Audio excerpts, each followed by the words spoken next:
მშვიდობისა. საქმიანი დილას დაეპირველზე 16 დეკემბერს BMT-ის გუნდის წევრებთან ერთად ვიწყებთ. ვაჟა გაფრინდაშვილი კვლავ საპატიმროში რჩება. სოლიდარობის აქცია და თეთრი ბუშტებით გაშვებული თეთრი ხალათი ოკუპირებულ ტერიტორიაზე, სადაც ექიმი 38 დღეა საპატიმროშია. საქმიანი ორშაბათს მსოფლიო ბანკის რეგიონულ დირექტორთან სამხრეთ კავკასიაში სებასტიან მოლნეუსთან ერთად გეგმავთ. ხვალ დაჯილდოების დღეა. ფინანსური ჩართულობისა და ანგარიშვალდებულების შესახებ ბუღალტრული აღრიცხვის, ანგარიშგებისა და აუდიტის რეფორმების მხარდაჭერის ეროვნული ფონდი, ევროკავშირისა და მსოფლიო ბანკის საერთო ფინანსური ჩართულობისა და ანგარიშვალდებულების პროექტის მხარდაჭერით საუკეთესო წლიური ანგარიშის და გამჭვირვალობის ჯილდოს 4 კომპანიას გადასცემს. ერთი დღე რჩება TBC-ის ბიზნეს დაჯილდოების გამარჯვებულების გამოვლენამდე. ნინი ლონგურაშვილი მოგვიყვება დღეს ველის ამბებს, ტექნოლოგიური კომპანიის, რომელიც აწარმოებს მოწინავე შესაძლებლობების მრავალფუნქციურ სენსორებსა და სისტემას, რომლებიც ეხმარება ბიზნესს, როგორც ოპერაციების ავტომატიზებაში, ასევე დროისა და ხარჯის ეკონომიაში. 15 ფინალისტიდან კიდევ ერთი გვერდება საქმიანი დილის სტუდიაში. ირაკლი ცაგარეიშვილი და სანდრო შამანიდი ტრიპკარსის დამფუძნებლები კოსტუმრებია სტუდიაში. მანქანების გაქირავების P2P პლატფორმა, ანუ მარტივად რომ ახსნათ Airbnb მანქანებისათვის 2019-ის ბიზნეს დაჯილდოების გამარჯვებისთვის იბრძვის. კომპანია გვაძლევს შესაძლებლობას ავტომობილებით ღიურად გაქირავების მიზნით პლატფორმაზე განვათავსოთ, რაც დამატებით შემოსავლის მისაღებად ნებისმიერ მსურველს მასში ჩართვის საშუალებას მისცემს. ივნისის დასაწყისში გაშვებული პლატფორმა დღემდე 100-ზე მეტ მომხმარებელს მოემსახურა და 100,000 ლარამდე დაგენერირება მოახერხეს. ტრადიციული ენერგიის წყაროები, მოხმარება და ბალანსი, რომელიც ჩვენ სასიკეთო მონაცემებს ვერ იძლევა. ენერგეტიკის, მათ შორის განახლებადი ენერგეტიკის პრაქტიკულად ყველა სფერო EBRD-ისათვის ერთ-ერთი ყველაზე მაღალი ზრდის პოტენციალით გამოირჩევა. კატარინა ჰანსენთან მოკლე ინტერვიუ ამ კვირაში მწვანე ეკონომიკის დაფინანსების ახალი მექანიზმის პრეზენტაციაზე ელინე კვარჭილაშვილმა ჩაწერა. ევროპის რეკონსტრუქცია და განვითარების ბანკისგან სულ ცოტა ხნის წინ პროკრედიტ ბანკს 25 მილიონი ევროს დაფინანსება გამოეყო. პროკრედიტ წელს მნიშვნელოვანი წელი აქვს. ბანკისთვის საიუბილეო 2019-ს ალექს მატუასთან ერთად პროკრედიტ ბანკ საქართველოს დირექტორთან ერთად შევაჯამებთ.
დილამშვიდობის ყველას. მოგესალმებით. საოკუპაციო ხაზთან გუშინ სიმბოლურად საჰაერო ბუშტებით თეთრი ხალათი გაუშვეს. აქცია საოკუპაციო ხაზთან ვაჟა ექიმ ვაჟა გაფრინდაშვილის მხარდასაჭერად გაიმართა. აქციის მონაწილეები გუშინ ჯერ დილით თბილისში პირველი რესპუბლიკის მოედანზე შეიკრიბნენ და შუადღისთვის საოკუპაციო ხაზისკენ სოფელ ოძისთან გაემართნენ. დუმარე აქცია დაანონსებული შეკრება სხვადასხვა ბანერებით და სიმბოლოებით იყო დატვირთული. აქციის მონაწილეებს შორის ოჯახის წევრების გარდა ექიმის კოლეგები, უამრავი ექიმი, მისი კოლეგები, რიგითი მოქალაქეები, პოლიტიკოსებიც იყვნენ წარმოდგენილნი. მცირე მიმართვა ადგილზე ოჯახის წევრებმა ასევე 20 ექიმებს გაუგზავნეს. ადამიანების ჯანმრთელობაზე სრულვა.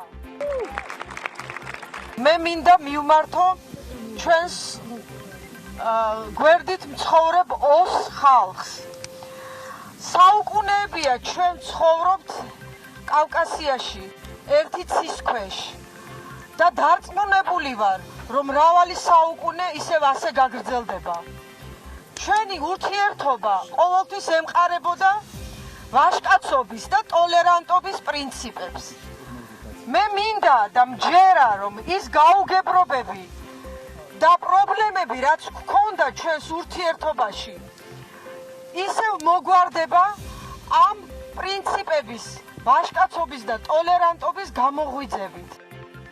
ექიმი ვაჟა გაფრინდაშვილი უკვე თვეზე მეტია ცხინვალის იზოლატორში იმყოფება. იგი 9 ნოემბერს დააკავეს ოკუპანტები მას საზღვრის გადაკვეთაში, ეგრეთ წოდებული საზღვრის გადაკვეთაში სდებენ ბრალს, თუმცა გაფრინდაშვილი აცხადებს, რომ საქართველოს ტერიტორიაზე საზღვრებს არ აღიარებს და შესაბამისად არც ბრალს. ოკუპირებულ ცხინვალში 13 დეკემბერს ვაჟა გაფრინდაშვილის ეგრეთ წოდებული სასამართლო პროცესი გაიმართა და რეჟიმმა, საოკუპაციო რეჟიმმა ვაჟა გაფრინდაშვილი პატიმრობაში დატოვა. მე ვიცი, რომ შესაძლოა უადგილოც იყოს ეს მადლობა ჩემგან იმ საზოგადოებისადმი, რომელიც გუშინ 20-დან შეიკრიბა, გულხურვალე და გულწრფელი თანამოქალაქეების, ნაცნობები, უცნობები, სტუდენტები, ახალგაზრდები, ბიზნესმენები, პოლიტიკოსები, მომავალი და მიმავალი პოლიტიკოსები, საქმიანები, ექიმები, ბაიკერები, რა გითხრათ? ყველა გულწრფელად გვერდში უდგას ექიმ ვაჟას გაფრინდაშვილების ოჯახს და ამით ამაგრებს საქართველოს მის დამოუკიდებლობას და ტერიტორიულ მთლიანობას. მადლობა ყველას, ბოდიში საზოგადოებასთან, რომ ერთი ათეული ან სულაც ბატალიონი მოგაკვდით გუშინ ამ დღის აღნიშვნაში, სწორედ ამ ეთერების და სხვა მიმდინარე ამბების მომზადების გამო. გარდა ამისა, სურს კიდევ ერთხელ გამოვეხმაურო 520 დადგენილებასთან დაკავშირებულ პერიპეტიებს. სამედიცინო ინდუსტრია რამდენიმე კვირის თავზე, მას შემდეგ რაც შეხვდა პრემიერ-მინისტრს ჯანდაცვის მინისტრთან ერთად, სადაც სწორედ საგნობრივი საუბარი მიმდინარეობდა ამ დადგენილების გადახედვაზე. მე ვერ ვიტყვი, რომ ეს შეხვედრა დასრულდა რაიმე კონკრეტული შედეგით, თუ არ ჩავთვლით საბჭოს, რომელსაც დამატებით უნდა ემსჯელა სატარიფო პოლიტიკაზე. რაც იდეაში ისედაც გაცხადებული იყო ჯანდაცვის სამინისტროს მხრიდან გაწერილ კალკულაციაზე, რაც სამედიცინო სექტორის ყველაზე დიდ წუხილს წარმოადგენს. საკითხის მოუგვარებლობის მიზეზი არის კვლავ ძველი. როგორც არ უნდა აბრუნოს მთავრობის ცალკეულმა წარმომადგენლებმა სრულად ახალი დამოკიდებულება, ჩემთვის პირადად ყოველ შემთხვევაში მიუღებელი, რომ მედიცინა თურმე აღმოჩნდა, რომ აღარ არის ბიზნესი. და უკაცრავად 2019 წლის ზაფხულამდე მედიცინა იყო ბიზნესი, როცა კონკრეტული მოცემულობით აფინანსებდით კონკრეტულ მოდელს და იქაც პასუხი ყველაფერზე არის ხარჯების გადახედვაში, რაც ცხადია ბიუჯეტიდან მომდინარეობს. და არა ის, რომ არიქა შეიცვალა სერგეენკო ტიკარაძეთი და დასრულდა. არამც და არამც. უბრალოდ ის, რაც აუცილებლად დასრულდებოდა, ანუ სამედიცინო სექტორის ამგვარი დამფინანსება დასრულდა კონკრეტულ დროს და ეს გახდა 2019 წელი. დასრულდა მაშინ, როცა დავით სერგეენკო ეღირსა ნანატრ წასვლას თანამდებობიდან, საუბარია მინისტრზე, რომელსაც გარდა იმისა, რომ ჰქონდა გამორჩეულად მაღალი რეიტინგი მთავრობის წევრებს შორის, ასევე ჰქონდა კომუნიცირების უნარებიც. მე კომუნიკაციაში არ ვსაუბრობ მხოლოდ მედიაზე, ვსაუბრობ სექტორზე, სამედიცინო ინდუსტრიაზე, რომელთათვის სერგეენკო იყო ფაქტორი, პოლიტიკაზე პასუხისმგებელი, მიუხედავად იმისა, რომ ამ ხედვაში ბევრი რამ იყო მიუღებელი, პრობლემატურიც და სამსჯელოც. მსჯელობა მიდიოდა სერგეენკოს დროსაც ვერ მოესწრო და მით უმეტეს ეხლა ხომ საერთოდ ლამის ქარვასლა არის გახსნილი დაბალ და მაღალ ფასებზე ტარიფებთან დაკავშირებით, მაშინ როცა იშვიათი გამონაკლისის გარდა არ ვისაუბრობს სახელმწიფოს უმთავრეს არბიტრის ფუნქციაზე ამ დარგში, რომელიც იმავდროულად ხარისხის განსაზღვრელიც იქნება პოლიტიკის მენტორობასთან ერთად, რაც თავის მხრივ დასაბამს მისცემდა სამინისტროს დისკრეციას აწარმოოს სელექციური დაკონტრაქტება შესაბამისი სამედიცინო დაწესებულებებისა. დღეს კი სხვა ვითარებაა. როცა ეს კომუნიკაცია აღიარებულია როგორც სუსტი და არასაკმარისი. ეს იყო ფაქტობრივად ერთადერთი აღიარება სამინისტროს მესვეურების მხრიდან. სხვა რაიმე წინსვლა ზოგადად ამ მიმართებით არ არის. მე ასევე ძალიან სკეპტიკურად ვუყურებ დამოკიდებულების შესვლას 520 დადგენილებისადმი, რადგან უმთავრესი მიზეზი არც თქმულა და ალბათ არც ითქმევა, ფული არ არის. ფული ამისთვის ბიუჯეტში აღარ არის. მთავრობამ რამდენიმე წლის წინ ვიღაცისთვის ადრე, ვიღაცისთვის დროულად და თავად საქართველოს მთავრობისთვის დაგვიანებულად შეცვალა თამაშის წესები იმგვარად, რომ სამედიცინო სექტორი აღმოჩნდა რიგით მერამდენეღაც ბიზნესებს შორის, რომელმაც ეს თამაშის წესები მისთვის დადგინდა პოსტფაქტუმ, ზედმეტი საუბრების და ზედმეტი დისკუსიის და განსჯის გარეშე. რა ვითარება ამ დროისთვის? მოვისმინოთ რამდენიმე კომენტარი, რომელიც უბრალოდ გამოძახილი შეხვედრებიდან რამდენიმე კვირის წინ პრემიერ-მინისტრთან და ჯანდაცვის მინისტრთან საუბრობენ ექიმები, საუბრობენ კლინიკის ხელმძღვანელები, საუბრობს მინისტრის მოადგილე ქალბატონი თამარ გაპუნია. აი ამ 520 ბრძანებით ისევ შოქში ჩაგვაგდეს, მაგრამ ისე ჩაგვაგდეს, რომ ვერ ვაზროვნებთ კლინიკის დირექტორები, ერთმანეთს ვეკითხებით, რა ვქნათ, ხვდებით თითქმის ყოველ საღამოს და ვეკითხებით ერთმანეთს, რა ვქნათ, როგორ აკეთებთ ოპერაციებს. ეხლა ჩვენ ექიმები ვარ და მწვავე, როცა გიგუტება ავამტყობი იქ, როგორ შეიძლება რომ არ გააკეთო ოპერაცია, მაგრამ შეიძლება 2 ოპერაცია გააკეთო, 3 წაგებაზე წახვიდე, მაგრამ მთელი ცხოვრება ამას ვერ გააკეთებ. კვირაში 2 ოპერაციას ვაკეთებ და ეს ძალიან ცოტა არის. რამდენს აკეთებდით აქ? ვაკეთებდით 30 ოპერაციას თვეში და რაღაცები და ეხლა კვირა რა 8 ოპერაცია გამოვა. 10 მეტი არა. სასწრაფო გადაუდებელს ვაკეთებ. ჩაფიცის კლინიკაში გეგმიურად ვერ ვატარებთ, იმიტომ რომ ის ფასები, რაც არის დადებული ახალი 520 დადგენილებით, უფრო ნაკლებია, ვიდრე აგრეგატების იმ მოწყობილობების თვითღირებულება, შესაბამისად მათ შეძენა ვერ ხერხდება. მაგალითად რიცხვებით რო გითხრათ, რამდენი ჩდება ახლა? ბატონო, 5200, 5300 დოლარი ჯდება სიტყვაზე ერთკამერიანი კარდიოვერტერ დეფიბრილატორი, განფასებულია 13500 ლარად. ეს არის მარტო თვითღირებულება, არ არის ხელფასი შესული, არ არის კლინიკის მოგება გათვალისწინებული. ამ დადგენილების მიღების შემდეგ სულ 2 პროცედურა ჩავატარეთ, როდესაც თვეში სადღაც 20 ვაკეთებთ. გეგმიური, ხო? არა, გეგმიური საერთოდ არ გაგვიკეთებია და 2 გავაკეთეთ, წავე ხარო დაჭირდა ადამიანს.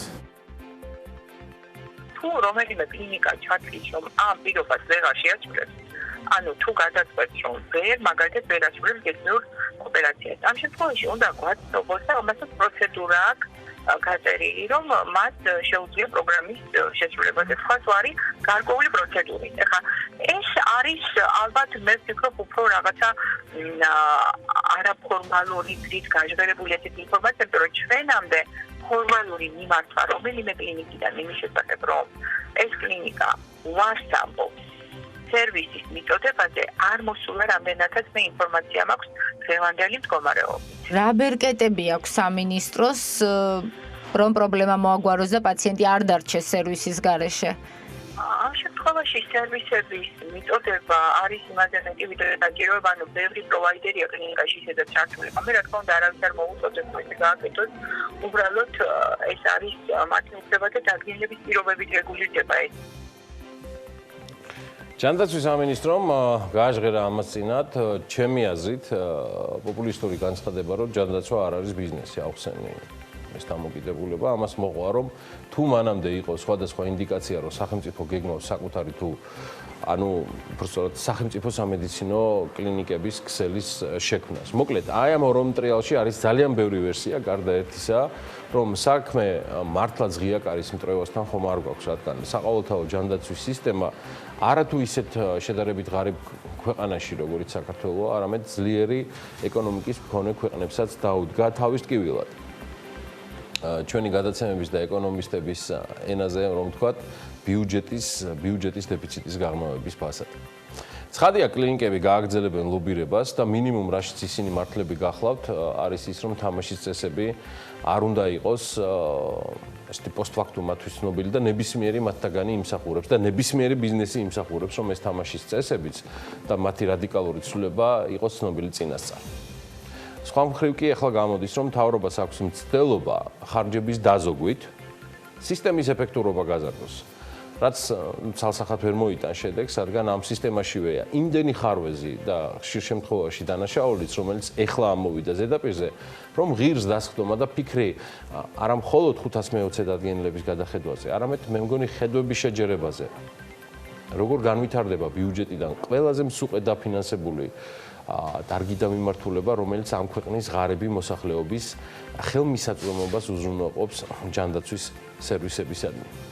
ცხადია, გასათვალისწინებელი იქნება და სრულიად უადგილოა ის ჩანართი, რომ თურმე ჯანდაცვა არ არის ბიზნესი. უკაცრავად, მაგრამ ქვეყანა პერიოდულად, რომელიც ისედაც მოიაზრება როგორც კორპორაცია და ხან იმართება როგორც ამ სიტყვის პირდაპირ მნიშვნელობით შეზღუდული პასუხისმგებლობის საზოგადოება, მე ვერ ხედავ არგუმენტებს, რატომ არ უნდა ჰქონდეს სურვილი ინვესტორებს გააკეთონ დაბანდება ჯანდაცვაში და მის სერვისებში. ისევე როგორც არასდროს მესმოდა, როგორ შეიძლება ჰქონოდა ხელმისაწვდომობა უფასო ჯანდაცვაზე ამ ქვეყნის ნებისმიერ მოქალაქეს, ყველაზე მდიდარს და ყველაზე უპოვართა შორის ერთნაირად. ალბათ ამიტომაც მივედით იქამდე, ადრე თუ გვიან, უბრალოდ აქამდე და ლოგიკურად ზღაპრის ბოლო ვერანაირად გამოდის კეთილი, ამის შანსი უბრალოდ არ ჩანს, თუ აი ამ ფაქტორებს შორის არ გაგვახსენდება, რომ ფული ყოველთვის არის ცოტა და ინდუსტრია ყოველთვის უნდა იყოს მოქნილი, საინტერესო და ღია ინვესტორებისთვის. ევანდ ისიც არ დაგავიწყდეთ, რომ ქართული სამედიცინო ინდუსტრიით მოხერხდა საერთაშორისო ინვესტორების საჯარო დაინტერესებაც. მე ვგულისხმობ საქართველოს ჯანდაცვის ჯგუფს და ცხადია სახელმწიფო მთავრობის და სამინისტროს სახით უნდა იყოს რაღაცნაირად გაწერილი, ღიად ცნობილი პრინციპების და ხარისხის უპირობო არბიტრი, მე ესე მიმაჩნია, რომელიც უზრუნველყოფს ხარისხიან და უმაღლესი დონის სერვისების ხელმისაწვდომობას. ისევე როგორც ეს ინდუსტრია უნდა იყოს გახსნილი ყველა და ნებისმიერი მოთამაშისთვის და ერთიანი დადგენილი თამაშის წესებით. მხოლოდ ერთ დადგენილებაზე მსჯელობა არის მთავარი პრობლემის კიდევ ერთხელ გადავადება და თანხების კიდევ ერთხელ არასწორად განაწილება. რეალური ჯანდაცვის სისტემის ჩამოყალიბების ხარჯზე. ეს ხარჯი კი საბოლოო ჯამში ვართ ჩვენ. საქართველოს მოსახლეობა, რომელიც ხარჯავთ იმისთვის, რომ ბიუჯეტი შეივსოს და მივიღოთ ის, რაც სალაპარაკო არ არის 21 საუკუნის არც ერთ ცივილიზებულ და გონიერ სახელმწიფოში. თანამედროვე, ეფექტური და ხელმისაწვდომი ჯანდაცვა. ვიდრე ორშაბათის ტრადიციული კვირის ტოპ ამბები წამოვა, რა მოხდა ყველაზე მნიშვნელოვანი გასულ კვირას, მე მგონი ალბათ 40-ოდე წუთში BMG-ის გუნდის წევრები დაიძრებიან უკვე ზოვრეთის სტუდიისკენ, გადავხედოთ ხარჯებს, რომელიც გამოქვეყნდა 2019 წლის 9 თვეში ბიუჯეტიდან ყველა სახელმწიფო უწყებაში მომუშავე შტატგარეშე თანამშრომლების სახელფასო ანაზღაურებაზე 174 მილიონი ლარი დაიხარჯა.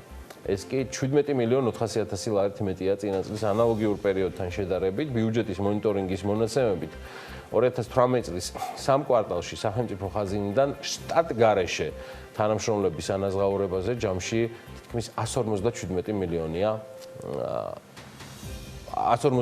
მილიონი დაიხარჯა. რაც შეეხება კონკრეტულად სამინისტროებს და იმ შტატგარეშე თანამშრომლებს, საუბარია 121 მილიონ 800.000 ლარის გაწერაზე და დახარჯვაზე, ეს არის ფინანსთა სამინისტრო 1.600.000 ლარი, ეკონომიკისა და მდგრადი განვითარების სამინისტრო 3.300.000 ლარი, რეგიონალური განვითარების და ინფრასტრუქტურის სამინისტრო 1.600.000 ლარი დახარჯა, იუსტიციამ 5.700.000.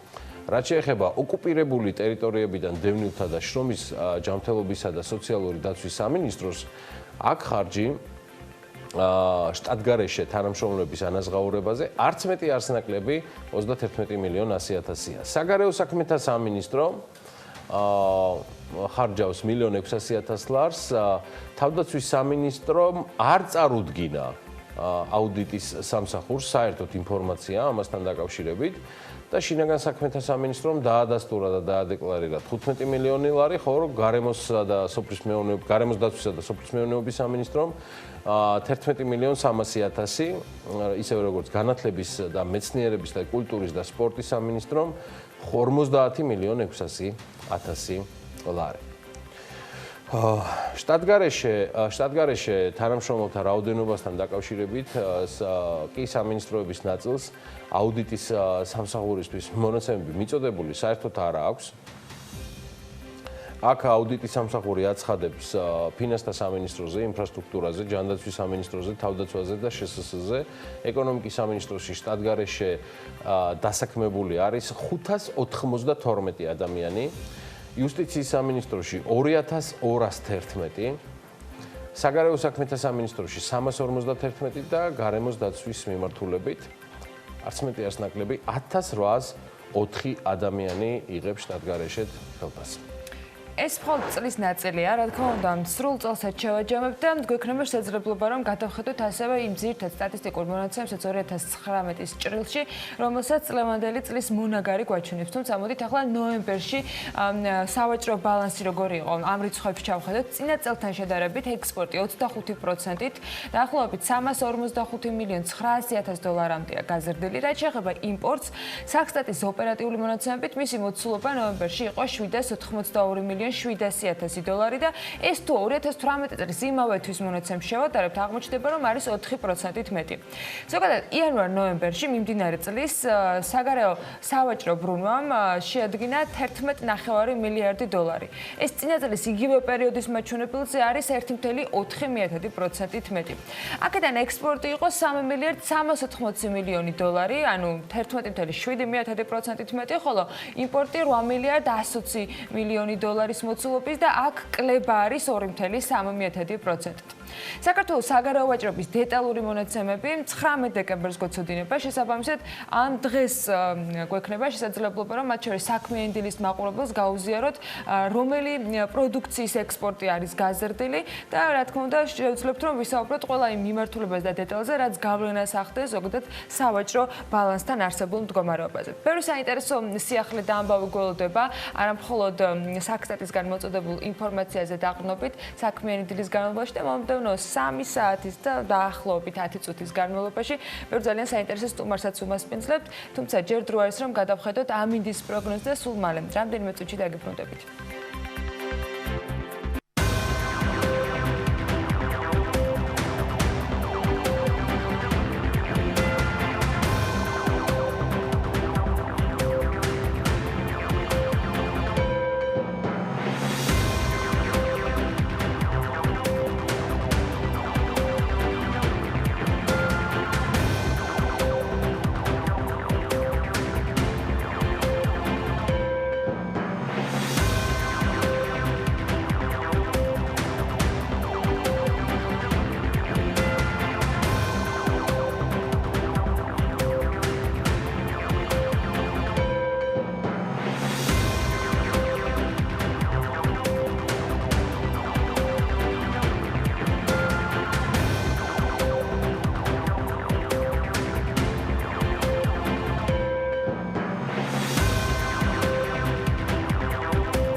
სტატისტიკის ეროვნული სამსახურის მონაცემებით 2019 წლის ნოემბერში წინა წელთან შედარებით ექსპორტი 25%-ის 345 მილიონ 900.000 დოლარამდე გაიზარდა. საქსტატის ინფორმაციით 2019 წლის მესამე კვარტალში ადგილობრივი ვიზიტორების რაოდენობა 13.9%-ით არის გაზრდილი. ადგილობრივმა ვიზიტორებმა ხარჯები გაზარდეს. რიცხვები აჩვენებს, რომ მესამე კვარტალში განხორციელებული ვიზიტისას გაწეული საშუალო თვიური ხარჯის მოცულობა 235 მილიონ 400.000 ლარით არის განსაზღვრული და ეს მაჩვენებელი 22.6%-ით მეტია გასული წლის შესაბამისი პერიოდის მაჩვენებელთან შედარებით. პრემიერ-მინისტრის დავალებით ბაკურიანის შემდეგ მორიგი უწყებათა შორის შეხვედრა ზამთრის სეზონის წინ დასკვნითი სამუშაოების გასაცნობად გუდაურში გაიმართა.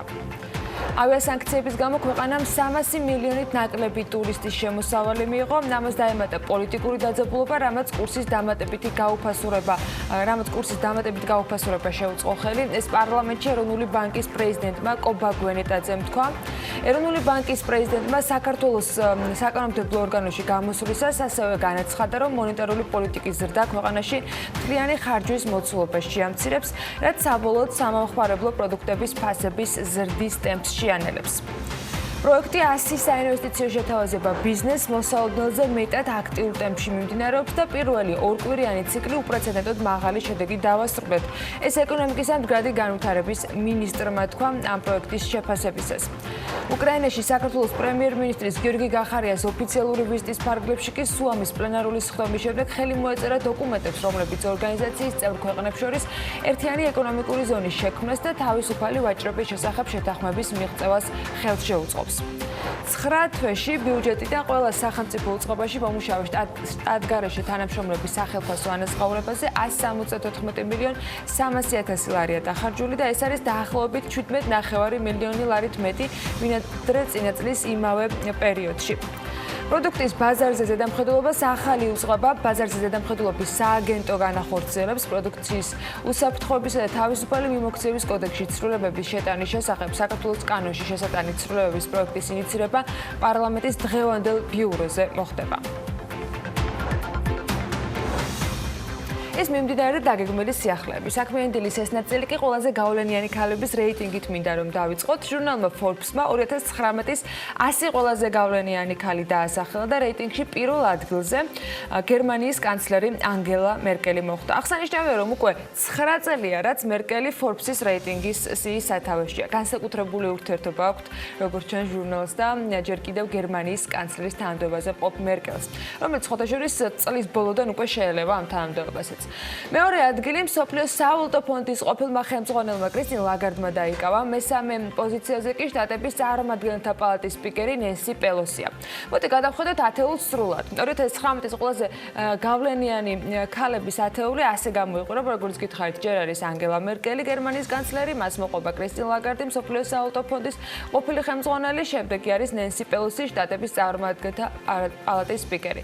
მეოთხე პოზიციაზე კი ურსულა ფონ დერ ლაიენი არის ევროკომისიის პრეზიდენტი, მას მერი ბარა მოყვება, General Motors-ის გენერალური დირექტორი, მეექვსე არის მელინდა გეიტსი, ბილ გეიტსის ცოლი, ებიგეილ ჯონსონი, კომპანია Fidelity Investment-ის პრეზიდენტი, მერვე პოზიციაზე არის ანა პატრისია ბოტონი, საფინანსო საკრედიტო ჯგუფ სანტერის დირექტორთა საბჭოს თავმჯდომარე, რინი რომეთი, IBM-ის გენერალური დირექტორი, მეცხრე ადგილზეა და მერილინ ჰიუსონი, ამერიკული თავდაცვის კომპანია Lockheed Martin-ის ხელმძღვანელი ამ ათეულს ასრულებს. რეიტინგში ასევე არიან ელიზაბეთ მეორე, ხოთაშორის მე-40 ადგილზე არის, ივანკა ტრამპი 42 პოზიციაზე, რიანა 61 ადგილზე და ტეილორ სვიფტი 71-ზე. Forbes-ის რეიტინგი, რა თქმა უნდა, ერთადერთი არ ყოფილა, მათ შორის არის ყველაზე გავლენიანი ქალების ჩამონათვალის შედგენისას, თუმცა მიუხედავად იმისა, რომ თლად ტრამპის ციტირება მიზანშეწონილად არ მიმაჩნია, მაინც პირველი და აღიარებული რეიტინგი ჩემთვის Forbes-ში რჩება. კრიტერიუმები აშკარად ყველა სხვადასხვა აქვს და BBC-ს რეიტინგსაც გაგაცნობთ აქვე რეიტინგი, რომელიც ასევე 100 ქალისგან შედგება და სიის ავანგარდში აქ 15 წლის შვედი ეკოაქტივისტი არის. გრეტა ტუნბერგი წელს მსოფლიო მედიის ეპიცენტრში აღმოჩნდა და ტუნბერგი მშვიდობის დარგში ნობელის პრემიაზეც არის წარდგენილი. მან პოლიტიკოსებთან ურთიერთობა და საერთაშორისო კონფერენციებში მონაწილეობა წელს დაიწყო და თავი ყველას დაამახსოვრა. 2019 წელს მან ატლანტის ოკეანე იელქნიანი ნავით გადაცურა გარემოზე ზრუნვიდან გამომდინარე და ნიუ-იორკამდე სწორედ ასე ჩავიდა, იმისათვის რომ გაეროს კომიტეტის ცვლილების შესახებ დაგეგმილ სამიტში მიიღო მონაწილეობა. ამ სამიტის გახსნაზე 23 სექტემბერს მან საკმაოდ ემოციური სიტყვითაც მიმართა საზოგადოებას და აი აქ მართლა მთელმა მსოფლიომ გაიცნო. BBC სიაში სულ ჯამში მის გარდა არის 13 სპორტსმენი, 18 მეცნიერი, 17 ხელოვნების სფეროს წარმომადგენელი და 14 გარემოს დამცველი. მათგან 14 ამერიკელია, 11 კი ბრიტანელი. რეიტინგში შესული ქალების ნახევარზე მეტი აზიისა და აფრიკის წარმომადგენელი გახლავთ. ესეთი არიან ის ჩამონათვალი პრინციპში, რომელიც ორი რეიტინგის მიხედვით წლევანდელ ლიდერ ქალებს გვაცხადებს. რეიტინგები კიდევ ბევრი იქნება, ვიდრე ჩვენებურ ადგილობრივ ქართულ კომპანიებზე მორიგ რეიტინგს Forbes-ში შემოგთავაზებთ. მანამდე ამერიკულ ბრიტანული რეიტინგების შემდეგ ცოტა გერმანული შევურიოთ, ბილდი შეუერთდა ცხოვრების დონის მიხედვით ქვეყნების ახალი რეიტინგების გამოქვეყნებას, რომელსაც საფუძვლად გაეროს ანგარიში უდევს. გაეროს ჩამონათვალში 199 ქვეყანაა, რომელიც თავისუფლების, განათლების, უსაფრთხოების, ჯანდაცვის, ეკონომიკური განვითარებასთან შესაბამისობის კუთხით შეფასდა. გაეროს მოხსენებაში ძალიან მაღალი დონის ჯგუფში მოხვდნენ 62 ქვეყანა. რეიტინგის მიხედვით ცხოვრების ყველაზე მაღალი დონე ნორვეგიაშია, მეორე ადგილზე შვეიცარია, მესამეზე ირლანდია, მეოთხე ადგილზე გერმანია და ჰონკონგი. საუკეთესო ქვეყნების ათეულში ასევე შევიდნენ ისლანდია, ავსტრალია, შვედეთი, სინგაპური, ნიდერლანდები. დაბალი პოზიციები დაიკავეს იმ ქვეყნებმა, სადაც სამხედრო კონფლიქტები დაფიქსირდა. საქართველოს 71.34-ით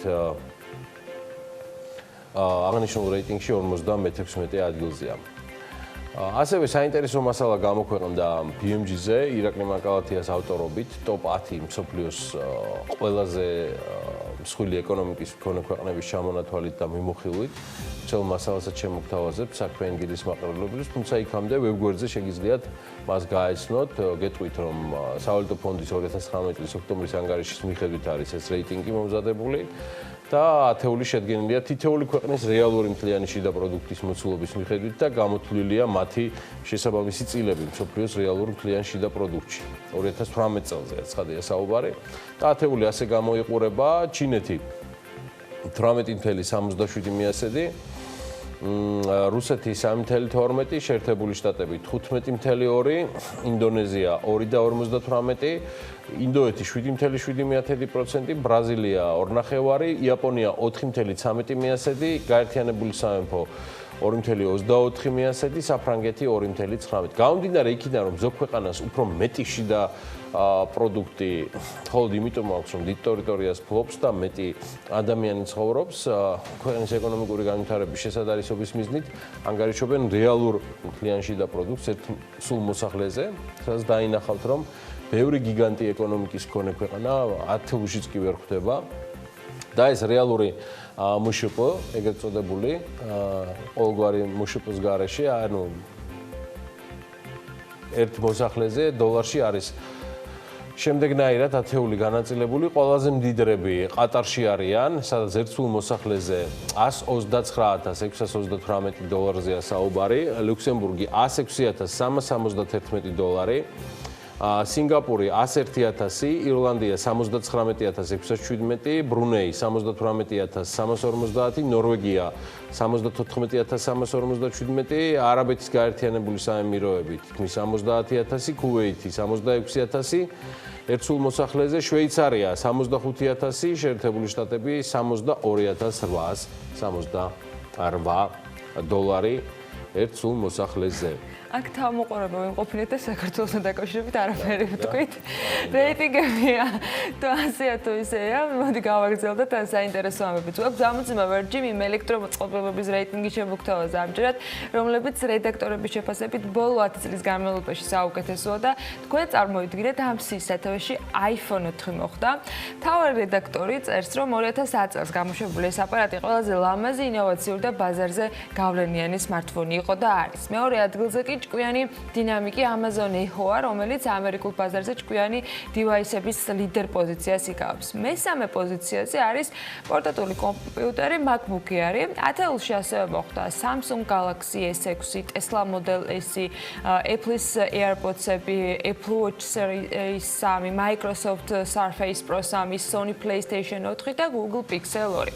Smartphone-ებმა რეალურად მართლა ახალი მიმართულებები გააჩინა მთელი მსოფლიოს მასშტაბით და ეს არ გამოიხატება მხოლოდ იმაში, რომ თავად ხდებიან და მისი დივაისები ხდებიან პრინციპში ამ ჩამონათვალში უმეტეს პოზიციებზე. გამოცემა Business Insider-მა მსოფლიოს მასშტაბით ყველაზე მოთხოვნადი სოციალური ქსელების რეიტინგიც გამოქვეყნა და ამ სოციალური ქსელების მოთხოვნადობა კი smartphone-ებმა ნამდვილად განაპირობეს და ლიდერი არც არავის გაუკვირდება, რომ Facebook-ი არის.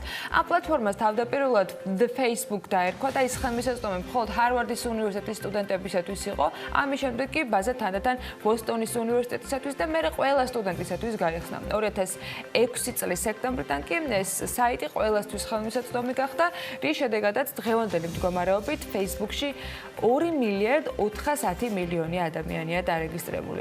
Facebook-ი რეალურად ყველაზე დიდი ქვეყანაა მსოფლიოს რომელიმე ქვეყნის მოსახლეობას თუ შევადარებთ.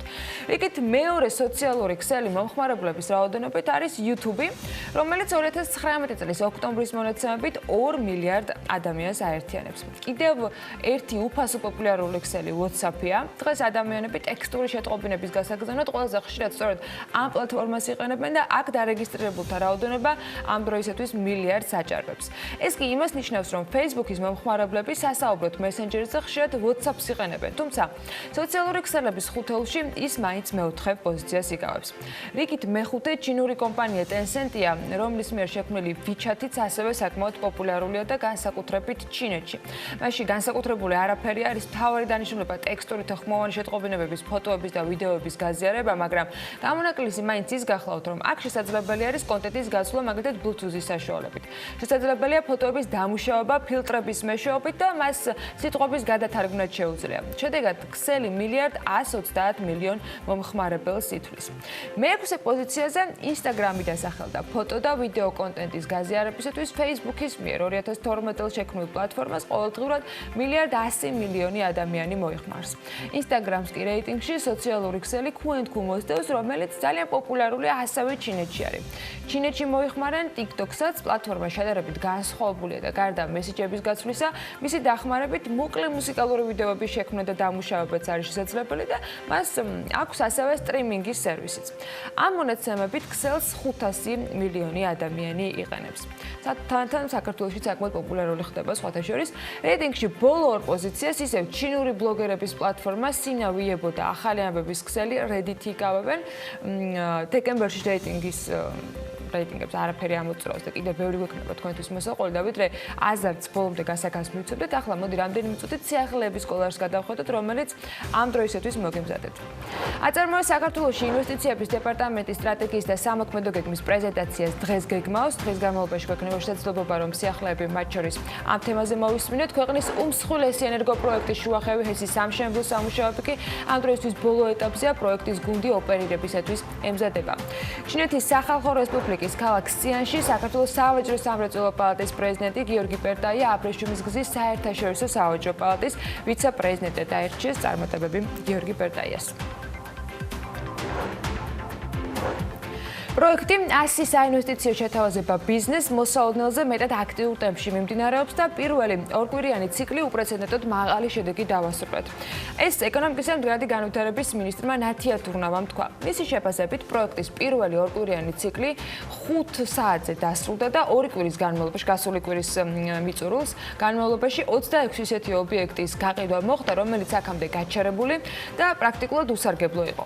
უწყება აღნიშნავს, რომ 100 საინვესტიციო შეთავაზება ბიზნეს პროექტის ფარგლებში გაყიდულ ობიექტებს შორის არის მესტიის ყოფილი საპრეზიდენტო რეზიდენცია, რომელიც კვირის ბოლოს გამართულ საჯარო აუქციონზე 7,5 მილიონ ლარად გაიყიდა დაახლოებით და ეს საწყის ფასზე თითქმის 308%-ით მეტია. ამ საჯარო განთავსების ერთ-ერთი მსხვილი ობიექტი მესტიის ყოფილი საპრეზიდენტო რეზიდენცია იყო, როგორც გითხარით, მისი ფასი იმაზე მეტად გაიყიდა, ეს ვიდრე ეს პირველადი განთავსების მიხედვით იყო.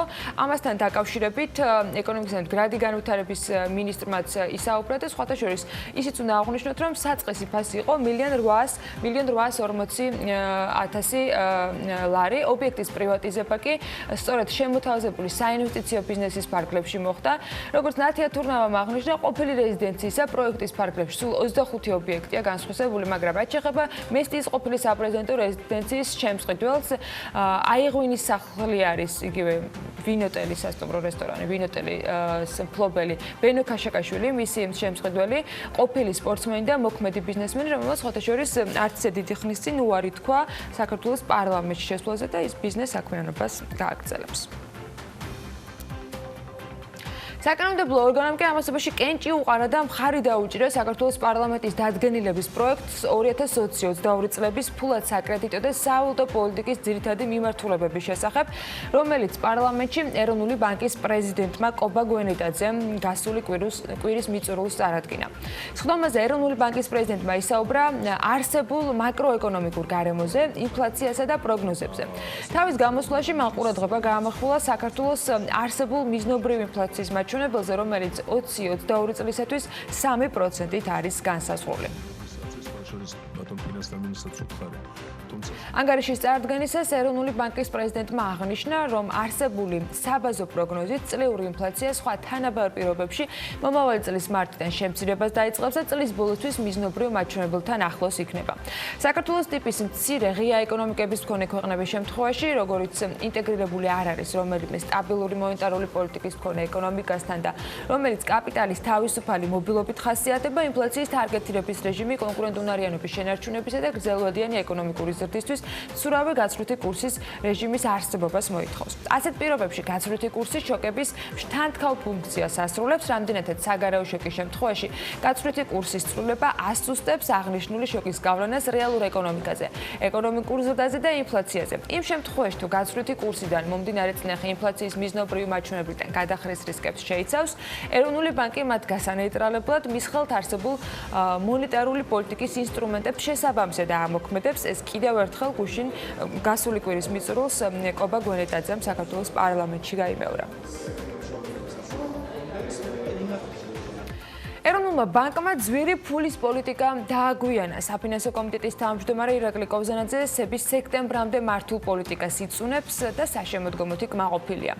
ის აღნიშნავს, რომ 2022 წლების ფულად საკრედიტო საავტო პოლიტიკის დადგენილებით, რომელსაც პარლამენტმა კენჭი უყარა და დაამტკიცა 3%-იან სამიზნე ინფლაციაზე, მაქსიმალურად უნდა კონცენტრირდეს ეროვნული ბანკი, რაზეც ისედაც აღინიშნა, რომ დადგენილების წარდგენისას ჩვენ უნდა დავუმიზნოთ 3%-ს გვენეტაძის მხრიდან იყო ეს ფრაზა-ნათქვამი. ირაკლი კობზანაძემ ბევრი ისაუბრა 3%-ის მნიშვნელობაზე ეკონომიკის ინკლუზიურ ზრდაში, თუმცა ეკონომიკის ზრდის სხვა მახასიათებლებსა და საჭიროებებზე მას არაფერი უთქვამს. აღნიშნა, რომ ქვეყანა ეგზოდა ენდოგენური ფაქტორების წინაშე, რომელიც ასევე არ დაუკონკრეტებია. მისივე თქმით, ზომიერმა ინფლაციამ უნდა უზრუნველყოს მდგრადი ზრდა, მაგრამ გასახავთ ამბაქოზე აქციზის ეფექტს ვინ გაზომავს ისე, რომ ზომიერება არ დაირღვეს, ეს არავის უკითხავს მისთვის. წლის დასაწყისიდან ლარის 10%-ით გაუფასურებას და ბოლო 10 დღის დევალვაციის ყვეტაზე ისაუბრა, რომ ნომინალურ კურსთან ინფლაციის კორელაციასთან გვაქვს საქმე. გაძვირებულ სურსათთან დაკავშირებით კი მან ასევე ნოემბრის ინფლაცია მოიხმო. მე აქვე გეტყვით, რომ კობა გვენეტაძის ფულად საკრედიტო პოლიტიკის წარდგენისას საკანონმდებლო ორგანოში კითხვები ფაქტობრივად დეპუტატების მხრიდან არ დასმულა. საქართველოს კომერციულ ბანკებს უცხოურ ვალუტაში 5 მილიარდ 800 მილიონი დოლარის სესხები აქვთ გაცემული. 1 ნოემბრის მდგომარეობით საკრედიტო პორტფელის დოლარიზაციის მაჩვენებელი არის 3% პუნქტით 55.9%-მდე შემცირებული. ეს მაჩვენებელი რეგიონის ქვეყნებთან შედარებით ერთ-ერთი ყველაზე მაღალი მაჩვენებელია. უცხოურ ვალუტაში გაცემული სესხების მოცულობით საქართველოზე მაღალი მაჩვენებელი მხოლოდ სომხეთს უფიქსირდება.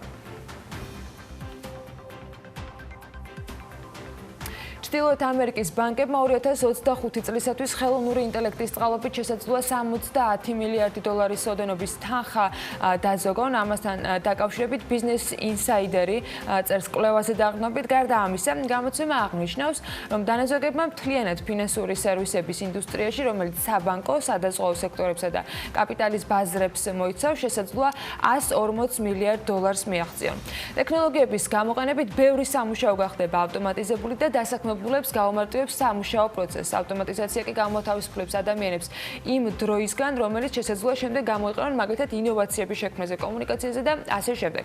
მასობრივი სოციალური და ტექნოლოგიური ცვლილებები კი უამრავ სფეროს საფრთხეს უქმნის და გამოწვევას წარმოადგენს, თუმცა ის ასევე ქმნის შესაძლებლობებს იმისათვის, რომ მნიშვნელოვან ფასეულობებს გაიხსნას ახალი სამუშაო შექმნისთვის შესაძლებლობა და მუშაობის ახალი გზებისა და ახალი სამუშაოების პოზიციების ჩამოყალიბება მოხდეს. აღნიშნულია კვლევაში და ამავე დოკუმენტის მიხედვით 2025 წლისათვის 7-დან 10%-მდე სამუშაო სრულად ავტომატიზებული იქნება. მაგალითად, City Group-ი, Capital One და JP Morgan Chase-ი უკვე იყენებენ ხელოვნურ ინტელექტს, რამაც ცალკეული სამუშაოები ავტომატიზებული უკვე გახადა.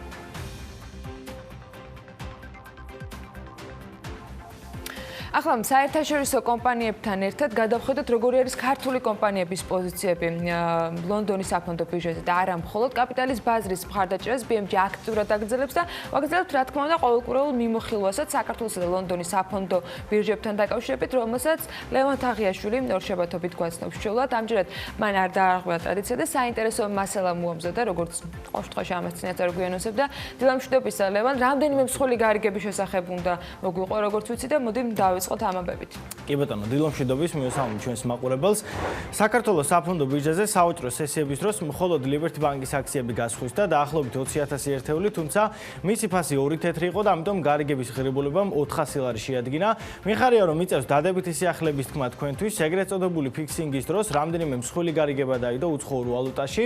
ჯამში თითქმის 720,000 დოლარის ფასიანი ქაღალდები გაიყიდა, რაც დღევანდელი კურსით თითქმის 2 მილიონ ლარს უდრის. ძირითადი ორი კომპანია, რომლის ობლიგაციებიც მოთხოვნადი იყო, გახლავთ შეპესე M კვადრატი კომერციული ქონებები და შეპესე საქართველოს სალიზინგო კომპანია. თუმცა ძირითადი ნაწილი დაახლოებით $400,000 სწორედ M კვადრატის ფასიან ქაღალდებზე მოდიოდა.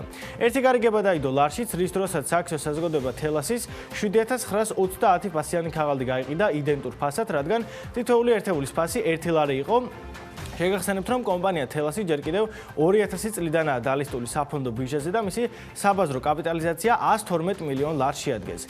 უნდა გადავიდეთ ლონდონში, სადაც სახელმწიფო კომპანიების ობლიგაციები ივაჭრება. საქართველოს რკინიგზის ფასიანი ქაღალდები გალთენდაგარდის მონაცემებით ერთი კვირის განმავლობაში გაძვირდა 0,37%-ით, ნავთობისა და გაზის კორპორაციის ფასი კი შემცირებულია 0,26%-ით. თუმცა წლიურ ჭრილში 1 იანვრიდან დღემდე ორივე მათგანი დადებით მაჩვენებელს ინარჩუნებს. რაც შეეხება საფონდო ბირჟას, სადაც 4 ქართული კომპანიაა დალისტული, ბოლო ერთ კვირაში ვაჭრობა 4-ვე მათგანმა დადებითად დაასრულა. საქართველოს ბანკის 392,000 აქცია გასხვის და 6,1 მილიონ ფუნტად, ჯორჯია კაპიტალის 304,000 აქცია 4,79 მილიონად, საქართველოს ჯანდაცვის ჯგუფის 770,000 ფასიანი ქაღალდზე დაიდო გარიგება, TBC ბანკის 201,000 აქცია გასხვის და 4,6 მილიონ ფუნტად. ყველაზე ძვირადღირებული კომპანიის სტატუსს ლონდონის საფონდო ბირჟაზე კვლავ საქართველოს ბანკი ინარჩუნებს 773 მილიონი ფუნტით, შემდეგ მოდის TBC ბანკი 729 მილიონით, ჯორჯია კაპიტალი 323 მილიონი ღირს, საქართველოს ჯანდაცვის ჯგუფის საბაზრო კაპიტალიზაცია კი 220 მილიონ ფუნტს შეადგენს.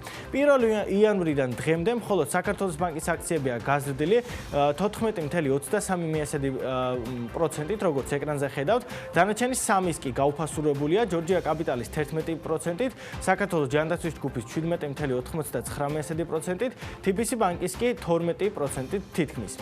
დავბრუნდეთ საქართველოში, სადაც ბირჟის ინდექსი GSX-ი 1 პუნქტით შემცირდა და ახლა მისი მაჩვენებელი 92 ერთეულისგან შედგება. ის დაახლოებით ნოემბრის შუა რიცხვებში გაიზარდა და მას მერე დაახლოებით იდენტურ ნიშნულზეა. რაც შეეხება საბაზრო კაპიტალიზაციას, ის 1,946 მილიონი ლარია, რაც როგორც გასულ კვირას აღვნიშნეთ, 2019 წლის ყველაზე მაღალი მაჩვენებელია. მადლობა ლევან და რა თქმა უნდა არ გემშვიდობებით, ძალიან საინტერესო ამბები გველოდება ლევან თაღიაშვილისაგან. შემდეგ ბლოკში იქამდე გასული კვირა რომ პოლიტიკურად აქტიური და ხმაურიანი გამოდგა, ძირითადად ჰაერში გასროლილი თემებით თუ სხვა ნივთიერებებით. ამაზე მინდა პატარა მიმოხილვა გავაკეთოთ, რაც მიზეზი გახდა იმისა, რომ ეკონომიკის მინისტრის პარლამენტში გამოსვლა გადაიდო კიდეც. უკვე კარგად ნაცნობი მუსიკალური ნომრების თუ საცობში გაჭედილი სიგნალების ხმამ გადაფარა, მათ შორის პრემიერის უკრაინაში ვიზიტიც და პრინციპში აქ შეიძლება ითქვას, რომ ყურს ამ ვიზიტისას საუბრის ენაც ჭრიდა და ამაზე გიორგი გახარიას განმარტოების გაკეთებაც მოუწია. მიმდინარე კვირა უნდა იყოს ასევე საქმიანად დატვირთული. დღეს 16 დეკემბერია. როცა ანაგლიის კონსორციუმს ბანკებთან ხელმოწერილი სასახო ხელშეკრულებების წარდგენის ვადა ეწურება, კონსორციუმს დღევანდლამდე 400 მილიონის მოზიდვის ვალდებულება ჰქონდა. 31 დეკემბერი კი ჯამში გახლავთ საბოლოო ვადა, როდესაც კონსორციუმმა უნდა მოიზიდოს როგორც საკუთარი კაპიტალი, ისევე გაფორმდეს შესაბამისი ხელშეკრულებები პორტის მშენებლობის პროექტის დასასრულებლად. კონსორციუმის სტატუსზე შესრულებაზე ვალდებულებების და ყველა იმ გარემოების გათვალისწინებით, რაც ამ პროცესს ახლდა თან, თვალყურს ვადევნებდით. ალბათ იდეაში პასუხი ვიცით, მაგრამ მაინც ჯობს რომ დაველოდოთ ოფიციალურ განცხადებებს, რომლისგანაც თავი მხარეებმა გასულ კვირას გამართული შეხვედრების შემდეგაც შეიკავეს. სულ რამდენიმე დღის წინ შეგახსენებთ, რომ შეხვდნენ საქართველოს ვიცე-პრემიერს, რეგიონალური განვითარებისა და ინფრასტრუქტურის მინისტრს. შეხვედრა იყო მაიაცკიტიშვილი და ასევე ანაკლიის განვითარების კონსორციუმის წარმომადგენლები. რეგიონალური განვითარებისა და ინფრასტრუქტურის სამინისტროს ინფორმაციითვე სამუშაო ფორმატში მხარეებმა ანაკლიის ხმაწლოვანი ნავსადგურის პროექტთან დაკავშირებული საკითხები მიმოიხილეს და ეს არის ის, რაც ოფიციალურად ვიცით. დანარჩენს გასული კვირის მთავარ მოვლენებს და ცხადია საქმეებისთვის საინტერესო დაგეგმილ ამბებს უკვე ჩვეულად ზოვრეთის ქუჩისკენ მომავალი ნინი ლონგურაშვილი გაგვაცნობს. არ ვიცი დღეს ვის იმგზავრებს, მაგრამ ვინც არ უნდა დაიმგზავროს, BMG-ის გუნდის წევრები იქნებიან და სწორედ ისინი შეგვიჯამებენ ახლა.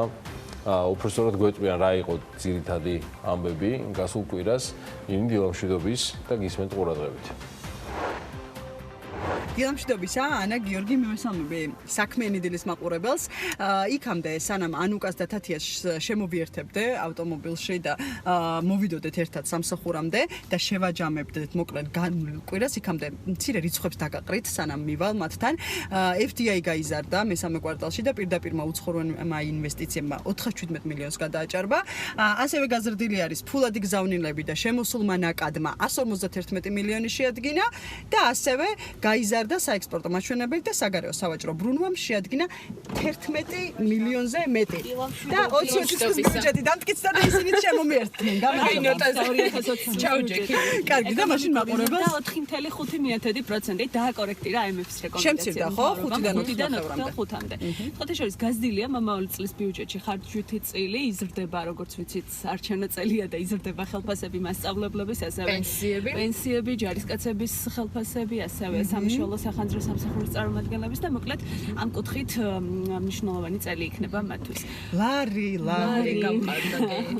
რიგითი ლარის დასაცავად რა ხდება? კოორდინირებული და თანმიმდევრული პოლიტიკა ხელისუფლების. ხო რა თქმა უნდა. ლარმა რეკორდი დაამყარა, მოკლედ აღარ ამჯერად დადებითი ტენდენცია ჩვენა 2.86-ია უკვე ოფიციალური გაცვლითი კურსი და ჯიხურებში უფრო ნაკლები. თათი რას პროგნოზირებენ ეკონომისტები, ანუ რა არის? სამწუხაროდ არ აქვს დადებითი პროგნოზი, ამბობენ რომ ეს სეზონურობით იხსნება უმეტესად, გზავნილები გაიზარდა წინა საახალწლოდ, ვიცით რა პროცესები. ნუ როგორ ტრადიციულად როგორც ხდება ყველა წელს ასეთი ტენდენცია, თუმცა ერთ-ერთი ფუნდამენტალური ფაქტორი არის მონეტარული პოლიტიკის გამკაცრება, სების პოლიტიკა, რომელსაც ძალიან პოზიტიურად აფასებენ ეკონომისტები და ამბობენ რომ არ არიან განებივრებული ასეთი სწორი გადაწყვეტილებებით და ამანაც იქონია გავლენა. ხოთეშორის ამის შემდგომ კიდე გაზერდა რეფინანსირების განაკვეთი 9%-მდე და რანახევრიდან 19,000-მდე მომხმარებელს გაუძლდა სესხი. და 11,000-ში მეცა ჩვენც გამარჯობა. კარგი, მოდი რადგან აი ამ ბიუჯეტზე, ფულზე და ასე შემდეგ ეკონომიკაზე ვსაუბრებ, ფაზის ოილზეც მივაწოდოთ საუბრებს.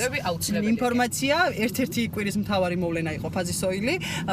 ყულევში პირველი ნავთობგადამამუშავებელი ქარხანა შენდება, რომელიც მათი გათვლებით, კომპანიის ესე იგი მესოურობის გათვლებით 15-დან 20%-მდე საწვავის ფასკრებას გამოიწვევს. მაგრამ საექსპორტო ბაზრებზეც ვიქნებით მორგებულები და შესაძლოა ექსპორტერი ქვეყანაც გახდეთ. ამ ქარხნის მეშვეობით იმპორტის ნაცვლად საქართველოს საწვავის მიმართულება შესაძლოა გახდეს ექსპორტერი ქვეყანა. მაგარი ამბავია. ძალიან მაგარი ამბავია, ხო. კიდე რა ხდება? მიკროავტობუსების თემა ნამდვილად არ უნდა გამოჩნდეს. თემა. იმიტომ რომ წინა კვირას ისე აქტიურად განიხილებოდა, იყო ბევრი კრიტიკაც. იმიტომ რომ თბილისის მერია ხარჯავს ფულს კომპანიის ნაცვლად. ნამდვილად 300 მიკროავტობუსის შეძენას აპირებს და მაშინ დაიხარჯება 30 მილიონი ლარი. ხო? ძალიან მსუყე თანხა. შემთხვევაში თუ კი ექნება ფინანსური რესურსი სამომავლოდ, გამოისყიდეს და დაამატებს და განაახლებს ავტოპარკსაც. ხოთეშორის მძღოლები ვეღარ ისარგებლენ იმ სქემით, რითაც სარგებლობდნენ და მათ გამოსყიდვის საშუალება აღარ მიეცემათ, ესეც მნიშვნელოვანია. მოდი თბილისის მიკროავტობუსებიდან აი ამ განახლებული მიკროავტობუსით სვანეთში რო ავიდეთ და მესტიის რეზიდენციაზეც მივაწოდოთ მაყურებელს ინფორმაცია. მესტიის რეზიდენცია გასხვისდა კი საჯარო აუქციონზე. ჩვენთვის კარგად ბიზნესმენმა იყიდა ვინოტელის ფლობელმა. საინტერესო იქნება უკვე შემდგომი ნაბიჯები ბიზნესმენის რას უპირებს ეკაციაზე. არა დაახლოებით ვალდებულებები ვიცით რა თქმა უნდა, მაგრამ საუბრობთ ლაღიძის წყალზე გქონდა შენ სიუჟეტი ხო თუ კი 5 მილიონი ამერიკული დოლარი მოითხოვა ახლანდელ მომხმარებელმა რომ ძველი შენობა ასე ვთქვათ გამოსყიდულ იქნას და თბილისის მერიამ იქ ძველი ლაღიძის წყლები დააბრუნოს, მაგრამ რა თქმა უნდა ჯერ მიზანშეწონილად არ მიაჩნია თბილისის მერიას. და კიდევ ერთი იყო ხო დოქები. კახაკალაძე დაკონსერვებული. არა, ხოთეშორის გარეცხოს არ აპირებს და მიზანშეწონილად არც ეს არ მიაჩნია. ალაძე თქვა ერთლარად რა ბიზნესმენები კი, მაგრამ კონკრეტულ ბიზნესმენებს მაინც ვერ ასახელებს კახაკალაძე, მაგრამ ამბობს რომ ერთლარად შეთავაზებული იყო. მოდი ანონსებზე გადავიდეთ, მიმდინარეობად დამტვირთულია საკმაოდ ველოდებით მთელი ქვეყანა და ტურისტული სეზონი. ველოდებით თოვლის მოსვლას რომ გავხსნათ ზამთრის სეზონი. ყველაფერი მზად არის, ესე ამბობენ. თბილისში არ მოვა თოვლი და გეგმავ წასვლას. ბაკურიაში და გუდაუში ხო არის და თათია, როდის იხსნება სეზონი რომ მივიდეთ? ტრადიციულად მომდევნო ეს კვირა უნდა იყოს 22-მდე უნდა გაიხსნას ზამთრის ტურისტული სეზონი და როგორც ამბობენ კურორტების სრულ მზადყოფნაში არიან ყველაფერი მობილიზებულია და ელოდებიან ძალიან ბევრ დამსვენებლებს, რომელიც დარწმუნებული ვარ დიდ ფინანსებს და შემოიტანენ ქვეყნის ეკონომიკაში. საქსტატისტვისაც ძალიან დატვირთული კვირაა, ველოდებით საარსებო მინიმუმის რამდენად ხარია თოვლი, ხა საქსტატს არ ვიცით, მაგრამ დატვირთული კვირაა ქნა. ხელფასების სტატისტიკა გამოგვეხება და მოკლედ ამ მიმართულებით საარსებო მინიმუმი ხო თუ ინფორმაცია ბევრი რიცხვები გვექნება ამ კვირაში. და ბიზნეს დაჯილდოებები არ უნდა ბიზნეს დაჯილდოებები. რა თქმა უნდა. TBC-ის ბიზნეს დაჯილდოება იქნება, ხო? 17 დეკემბერს სტარტაპები დაჯილდოვდებიან, მოკლედ ეს მცირე და საშუალო მეწარმეები. აქტიურად ვაშუქებდით ამ დროის განმავლობაში და გავაცანით მე მგონი ყველა ნომინანტი ჩვენ მაყურებელს. ასევე იქნება ბიზნეს დაჯილდოება მსოფლიო ბანკის, ხო? World Bank-ის და დაჯილდოვდებიან როგორც მსხვილი ფინანსური სექტორის წარმომადგენლები, ასევე არაფინანსური მსხვილი და ასევე საშუალო ფენაც. მოკლედ, ბიზნეს დაჯილდოებები იქნება ეს რიცხვები თუ ზრდა თუ კლება, ყველაფერზე BMG ხო არსებობს და ყველაფერს საქმიანად ვიწყებთ მოკლედ კვირას. კვირას, კი ბატონო. მოვედით მუშაობა მიმდინარე კვირის. ვიწყებთ რა თქმა უნდა თან ძალიან საინტერესო ამბებით. ნინის ანუკას თათიას ველოდებით უკვე BMG-ის გუნდის ოფისში ვიკრიბებით. საქმიანი დღე იწყება. დილას ასევე საქმიანი სულ რამდენიმე წუთში სწორედ ამ დაჯილდოებას აკავშირებთ, რომელიც გოგოები საუბრობენ, გავაგრძელებ. სებასტიან მოლინეუსი მსოფლიო ბანკის რეგიონული დირექტორი სამხრეთ კავკასიაში გვიერთდება სტუდიაში. საუკეთესო წლიური ანგარიშის და გამჭვირვალობის ჯილდოს მფლობელები გაირკვევა ხვალ. საუკეთესო წლიური ანგარიშის და გამჭვირვალობის ჯილდოს გადაცემის საზეიმო ცერემონიამდე საქმიანი დღის ეთერში ვისაუბრებთ რეფორმის მნიშვნელობაზე და კომპანიების ჩართულობის შედეგებზე. დავალოდოთ რამდენიმე წუთში დაგიბრუნდებით ძალიან საინტერესო სიახლეებით.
რუბრიკის წარმდგენია GeForce.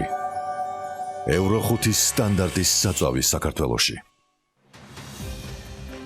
კიდევ ერთხელ დილამშვიდობის ყველას და როგორ შეიცვალა საერთაშორისო თუ საქართველოს ბაზრებზე ნავთობის ღირებულება და უნდა ველოდოთ თუ არა საწვავის გაიაფებას, ამას ლევანი გვეტყვის, ლევან თაღიაშვილი, რომელიც უკვე დაგეხმარებათ, უკვე დაგეგმოთ მთელი საქმიანი კვირა, მათ შორის ცხადია საწვავის ხარჯებიც შედის, ლევან დილამშვიდობის კიდევ ერთხელ და აბა ნახოთ რა ხდება საერთაშორისო ბაზრებზე ნავთობის ფასთან დაკავშირებით.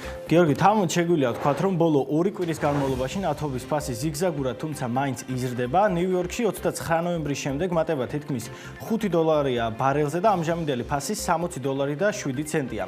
თუ ვისაუბრებთ 7 დღის ჭრილზე, ვნახავთ, რომ ღირებულება $1-ითაა გაზრდილი. ტრენდიც განმეორდა ლონდონშიც, სადაც მაღალი ხარისხის ნავთობი ივაჭრება. 3 დეკემბრის შემდეგ ფასი აქაც $5-ითაა გაზრდილი და ბლუმბერგის მიხედვით ბარელი ნავთობის $65.22-დან შეფასებული. რაც შეეხება სიახლეებს, ადრეც გვიქვამს, რომ მთავარი ბრჭყალებში სპილო ოთახში ანალიტიკოსების თქმით, ამერიკა ჩინეთის სავაჭრო ომია, რომელიც ყველაზე დიდ გავლენას ახდენს ნავთობის ფასებზე. კვირის ბოლოს გავრცელებულა სიახლემ, რომ ორი ქვეყანა ხელშეკრულების პირველ ფაზაზე შეთანხმდა. ბაზარზე დადებითი მოლოდინები გააჩინა. მართალია მსგავსი სიახლე ადრეც გვინახავს, თუმცა ნავთობის ზედმეტად სენსიტიური აქტივია და ცვლილებად სახეზეა.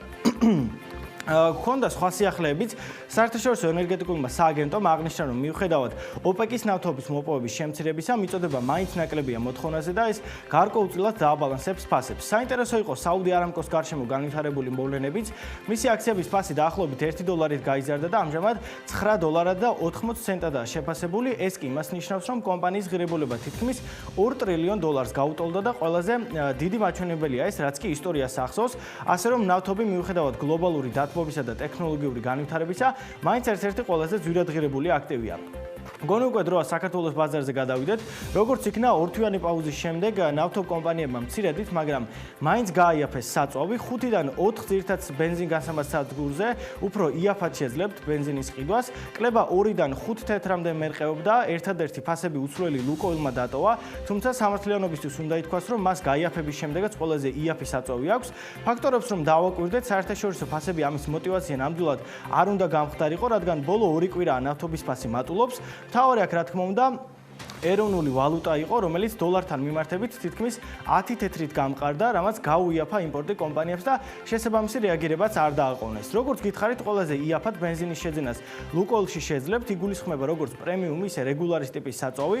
ყველაზე მაღალი ფასი კი ვისოლს აქვს პრემიუმის სეგმენტში, რეგულარში კი გაობს. აქ შეგახსენებთ, რომ თითქმის ყველა მათგანს გააჩნია საკუთარი ფასდაკლების ბარათი, რომლის გამოყენების შემთხვევაში საწვავის ღირებულება იკლებს. მაგალითად, გალფის ბარათით სარგებლობის შემთხვევაში 7 თეთრიან ფასდაკლებას მიიღებთ, შაბათ-კვირას კი ეს რიცხვი უფრო მეტად გაიზრდება. საინტერესო იქნება მომავალი კვირა, რადგან საერთაშორისო ფასები ზევით მიდის, ლარი კი მყარდება და ვნახოთ რა გადაწყვეტილებას მიიღებენ კომპანიები და შევინარჩუნებთ თუ არა გაიაფებულ ბენზინს. რუბრიკის წარმდგენია GeForce. ევრო 5-ის სტანდარტის საწვავი საქართველოში. საუკეთესო წლიური ანგარიშის და გამჭვირვალობის ჯილდო, წლიური ანგარიშგების ახალი კულტურის მხარდამჭერი პირველი ჯილდოა და ის საქართველოს საფონდო ბირჟაზე სავაჭრო სისტემაში დაშვებულ კომპანიებს შორის საუკეთესო საერთაშორისო პრაქტიკის მიხედვით წარმოებული ფინანსური და მართლობის ანგარიშგების წარმოდგენ კომპანიებს ხვალ 17 დეკემბერს გადაეცემა. საუკეთესო წლიური ანგარიშის ჯილდო მიზნად ისახავს საუკეთესო კორპორაციული ანგარიშგების წახალისებას, რაც საქართველოს ინვესტორთათვის კიდევ უფრო ხელმისაწვდომობაში, ხელის შეწყობაში უნდა დაეხმაროს. ჯილდომდე ძალიან დიდი და საინტერესო გზა იყო. მე წარმატებას უსურვებ გულწრფელად ყველა თითოეულ კომპანიას, რომელიც აი ამ ჯილდოზე არიან წარდგენილები, მაგრამ რეფორმის მნიშვნელობაზე და ფინანსური ანგარიშგების გამჭვირვალობის მნიშვნელობაზე მინდა დავიწყო საუბარი ჩვენ სტუმართან, ინსტიტუტის წარმომადგენელთან, რომელიც ავანგარდში იყო მთელი ამ რეფორმის განხორციელებისა წლების განმავლობაში და როგორც პატივი წარმოგიდგინოთ, სებასტიან მოლინეოსი, იგი მსოფლიო ბანკის რეგიონალური დირექტორია სამხრეთ კავკასიაში. დილამშვიდობის. მადლობა იმის, რომ ხართ ჩვენთან ერთად. ჯილდოს დაწესებაც იყო ერთგვარი დახმარება იმისათვის, რომ ეს რეფორმა უფრო პოპულარული გამხდარიყო და უფრო გამჭვირვალეები გამხდარიყვნენ კომპანიები. მოდით უფრო მეტი მოგვიყევით თქვენ მიზნებზე ამ ჯილდოსი და ამ მხრივ მხარდაჭერაზე, რომელიც კომპანიებისათვის არის მსოფლიო ბანკის მხრიდან საქართველოში დროის განმავლობაში გაწეული. უპირველეს ყოვლისა მინდა დავიწყო იმით, რომ უდიდესი მადლობა გადაგიხადოთ იმისთვის, რომ დამპატიჟეთ ამ თქვენს გადაცემაში. ძალიან ვნერვიულობ, ძალიან მაინტერესებს ეს დაჯილდოება და შემიძლია ოსკარს შევადარო, ოსკარის დაჯილდოება შევადარო. დავიწყოთ იმით, რომ საუკეთესო წლიური ანგარიში და გამჭვირვალება ეს არის ძალიან მნიშვნელოვანი, ის დაშენებულია უკვე ძალიან მნიშვნელოვან რეფორმებზე, რომელიც უკვე განხორციელდა საქართველოში 2016 წელს, მაგალითად აუდიტის შესახებ კანონის შემოღებით, აგრეთვე სარასის დაფუძნებით საქართველოში და აგრეთვე შესაბამის დირექტივებზე, ევროკავშირის დირექტივებზე, რომელიც თანდათანობით ინერგება საქართველოში. საქართველოს საკმაოდ კარგი რეიტინგი აქვს ბიზნესის კეთების სფეროში, მას აქვს ძალიან კარგი ინდიკატორები, მე-7 ადგილზეა, აგრეთვე ევროკავშირში მე-20 ადგილზეა ბიზნესის კეთების მიხედვით, მაგრამ მიუხედავად იმისა, 2-3 წლის წინ, როდესაც ჩვენ ვსაუბრობთ ამის შესახებ, აღმოვაჩინეთ, რომ ძალიან ბევრი კომპანია, რომელიც თავის ანგარიშგებას წარმოადგენდა, ხარისხი ამ ანგარიშგებისა არ იყო მთლად შესაბამისი საუკეთესო საერთაშორისო პრაქტიკისა.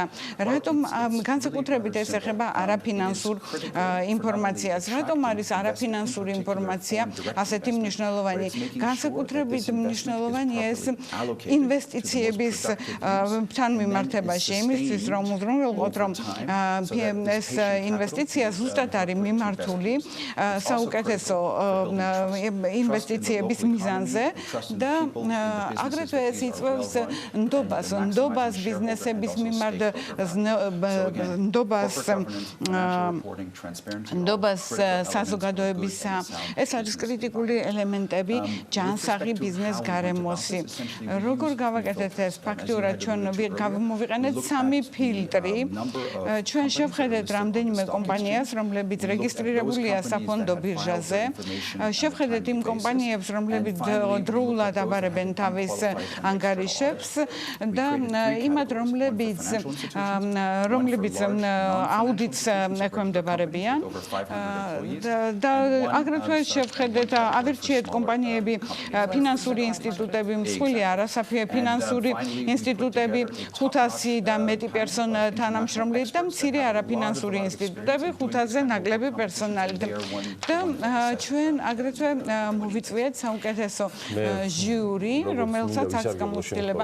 როგორც Forbes-ის მთავარმა რედაქტორმა მადლობა გადაუხადო ამ შემთხვევაში მხოლოდ ბატონ მოლინეუს, იმიტომ რომ არა რეფორმა, რომელმაც დასაბამი ჯერ კიდევ 3 წლის წინ აიღო, ძალიან დიდი ალბათობით ამ ქვეყანას კიდევ არ ექნებოდა საშუალება შესაბამისი რეიტინგები გაკეთებულიყო, მათ შორის Forbes-ის გრადაციისთვისაც და ეს გამჭვირვალობა ძალიან ბევრ თემას უწყობს ხელს და ალბათ ღირს და მნიშვნელოვანია ყველა იმ stakeholder-ის დასახელება, ვინც ჩართული იყო ქართულ მხარესთან ერთად ავანგარდში ამ ყველაფრის გზა იყო საკმაოდ გრძელი, რთული და საინტერესო, არაჩვეულებრივი გუნდი ჩამოყალიბდა მას შემდეგ, რაც შეიკრიბა გარკვეული კრიტიკული წრე, რომელიც ამას ყველაფერს აკეთებდა. ვინ იყო ბატონ სებასტიან ის ჯგუფი, რომელიც აკეთებდა ამ ყველაფრის იმპლემენტაციას საქართველოში, ცხადია ქართულ პარტნიორებთან ერთად?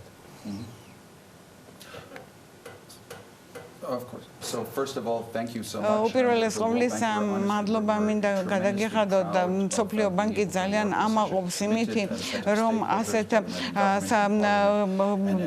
დაინტერესებულ მხარეებთან, მთავრობასთან, სხვადასხვა ორგანიზაციებთან თანამშრომლობს ამ მიმართულებით საქართველოში და აგრეთვე ეს ბუღალტრული აღრიცხვის ანგარიშების და აუდიტის საერთაშორისო რეფორმების მხარდაჭერის ეროვნულ ფონდთან, აგრეთვე ევროკავშირთან, ევროკავშირი ძალიან დიდ დახმარებას გვიწევდა მათ გარეშე ეს შეუძლებელი იქნებოდა. ევროპის ბანკი, რეკონსტრუქციისა და განვითარების ბანკი აგრეთვე პარტნიორია ჩვენი და ჩვენ ძალიან კარგად თანამშრომლობდით ამ მიმართულებით და საბოლოოდ ძალიან მნიშვნელოვანი ადგილობრივი დაინტერესებული მხარეები. მათ შორის საქართველოს საფონდო ბირჟა, საქართველოს მთავრობა, საპენსიო ფონდი და საბოლოო ჯამში სარასიც მათ შორის. ეს არის კოალიცია სხვადასხვა ორგანიზაციებისა, როგორც სამთავრობო, ასევე სხვა ორგანიზაციებისა პარტნიორების. ჩავნათვალშიც იყო პრინციპში ხაზგასმული, რომ მნიშვნელოვანია გამჭვირვალობა მათ შორის სწორედ საფონდო ბირჟაზე ამ კომპანიებისში ინვესტიციების დასახალისებლად და ეს ცალსახად იქნება წინ გადადგმული ნაბიჯი იმისათვის, რომ ინვესტორები დაინტერესდნენ ამ კომპანიაში ინვესტორებთ, ეს იქნება პრინციპში უკვე მათთვის მწვანე შუქი საიმისოდ, რომ მათ ინტერესისათვის ჰქონდეთ ინფორმაცია. რას ველოდებით შემდეგი ეტაპი რა უნდა იყოს და თქვენი შეფასება, როცა ამ კომპანიების პორტფოლიოებს ეცნობოდით, რომლებიც შესაძლოა პირველად გახდნენ ასეთი გამჭვირვალეები ამ რეფორმის ფარგლებში. რამდენად არიან ქართული კომპანიები მზად სიახლეებისათვის და შემდეგი ეტაპებისათვის? Look, I think that there are a number of მე ვფიქრობ, რომ ძალიან მნიშვნელოვანი საინვესტიციო შესაძლებლობები არსებობს ამ ქვეყანაში და ამავე დროს მინდა ხაზი გაუსვა, რომ ჩვენ ვართ გზის დასაწყისში.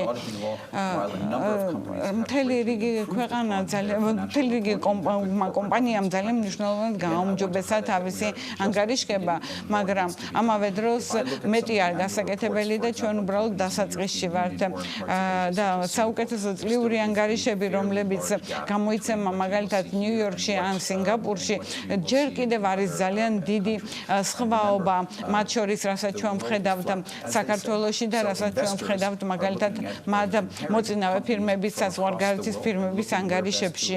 და ინვესტორები მზად არიან შემოვიდნენ საქართველოში და ჩადონ თავისი რესურსები ამ ქვეყნის ეკონომიკაში, ამიტომ ძალიან მნიშვნელოვანია გამჭვირვალების გაუმჯობესება, რეფორმების ინიცირება და საუკეთესო პრაქტიკის დანერგვა და დარწმუნებულები ვართ, რომ ფინანსური სექტორი და საქართველოს კომპანიები შეძლებენ. დიდი მადლობა მინდა უთხრა ბატონო ნეოს მობრძანებისთვის. ხვალ ჩვენ ყველანი ვიქნებით საღამოსკენ შეკრებილი ზუსტად იმ მთავრილობაზე, რომელიც ეროვნულ ბიბლიოთეკაში გაიმართება. ეს არის ძალიან მნიშვნელოვანი ღონისძიება BMG ჯგუფისთვის, Forbes-ისთვის, რადგან ფაქტიურად მე ვიტყოდი, რომ ძალიან მნიშვნელოვანი ეპოქალური გარდატეხა ხდება გამჭვირვალობის კუთხით კერძო სექტორისა და მინდა კიდევ ერთხელ დიდი მადლობა უთხრა ყველას, მსოფლიო ბანკს, ევროკავშირს იმ ჩართულობისთვის, ყველა სხვა პარტნიორებთან ერთად იქნება ეს სარასი ფონდი, რომელიც ამ არაჩვეულებრივი ამბის გარშემო არის შეკრებილი და იმედი გვაქვს, რომ ხვალ კიდევ მეც გავიგებთ. ერთი რაც ვიცი დაზუსტებით, რომ ძალიან ბევრი საინტერესო კომენტარები ხვალ შეიკრიბება. კარგი, ჩვენ უნდა გადავიდეთ. მომდენი შედეგებს აუცილებლად დავანსებ, რომ გამარჯვებულების ვინაობასაც აუცილებლად გაცნობთ. ოღონდ ეს 4 შაბათს ალბათ სამშაბათს გაგვიჭირდება ამის მოსწრება და ძალიან დიდი მადლობა უნდა ვუთხრა ჩვენ სტუმარს, ასევე საქმიანი დილის სტუდიაში მობრძანებისათვის. BMG-მ გადაწყვიტა დიპლომატიური კორპუსის და საერთაშორისო ორგანიზაციების წარმომადგენლებისგან საქართველოში მიმდინარე და სამომავლო პროექტების შეფასება მოესმინა და როგორც რამდენიმე დღის წინ თავად ლევან თაღიაშვილმა დაგიანოსა, სწორედ ის გვეტყვის, თუ რას ფიქრობენ უცხოელები საქართველოზე და რა პროექტები გამოყვეს მათ 2019 წელს და რა მოლოდინები აქვთ მომდევნო წლისთვის. ლევან, კიდევ ერთხელ დილავშვიდობის და დარჩი ჩვენთან ერთად და გავაგრძელოთ. დიპლომატებთან და საერთაშორისო ორგანიზაციებთან საუბრის შემდეგ აშკარად გამოჩნდა, რომ უცხოელები არსებულ და სამომავლო პროექტებში ყველაზე დიდ პოტენციალს ინფრასტრუქტურის ნაწილში ხედავენ. EBRD-ის რეგიონული ხელმძღვანელი კატარინა ბიორლინ ჰანსენი კოოპერატივების დაფინანსებასაც შეეხო. მისი თქმით, ევროპის რეკონსტრუქციისა და განვითარების ბანკმა ამ კუთხით 2019 წელს აქტიურად იმუშავა და ქართულ ფერმერებს საექსპორტო ბაზრების ათვისებაში დაეხმარა.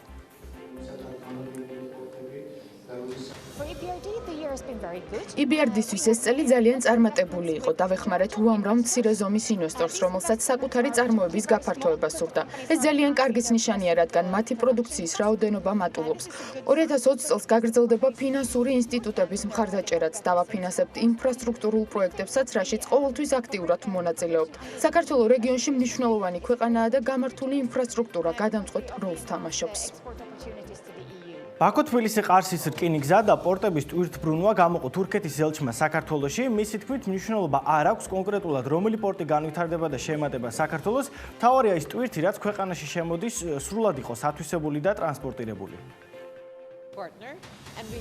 საქართველოს ჩვენი სტრატეგიული პარტნიორია და თქვენს ქვეყანასთან ერთად უამრავ პროექტს ვახორციელებთ. მაგალითად, ბაქო-თბილისი-ყარსის რკინიგზა გამოდგება, რომელიც მნიშვნელოვანი კორიდორის როლს შეასრულებს. საინტერესოა ასევე პორტების განვითარებაც. ჩვენ ვიცით ფოთის პორტის გაფართოების გეგმის შესახებ, მაგრამ მთავარი აქ რომელიმე კონკრეტული ლოკაცია არაა. მთავარი ის ტვირთბრუნვაა, რაც საქართველოზე მოდის. საქართველოს საკუთარი ფუნქციით გავს თურქეთს და ტრანზიტულ ქვეყნებს. თქვენ უნდა შეასრულოთ შუამავლის როლი და შემოსავალიც მიიღოთ. ამისთვის კი შესაბამისი გრძელვადიანი ინვესტიციის განხორციელებაა საჭირო. კონკრეტული პროექტები ნაკლებად მნიშვნელოვანია. მთავარია საქართველოს პორტების ზოგადი მოცულობა გაიზარდოს, რითიც რეგიონი ციხეირებს.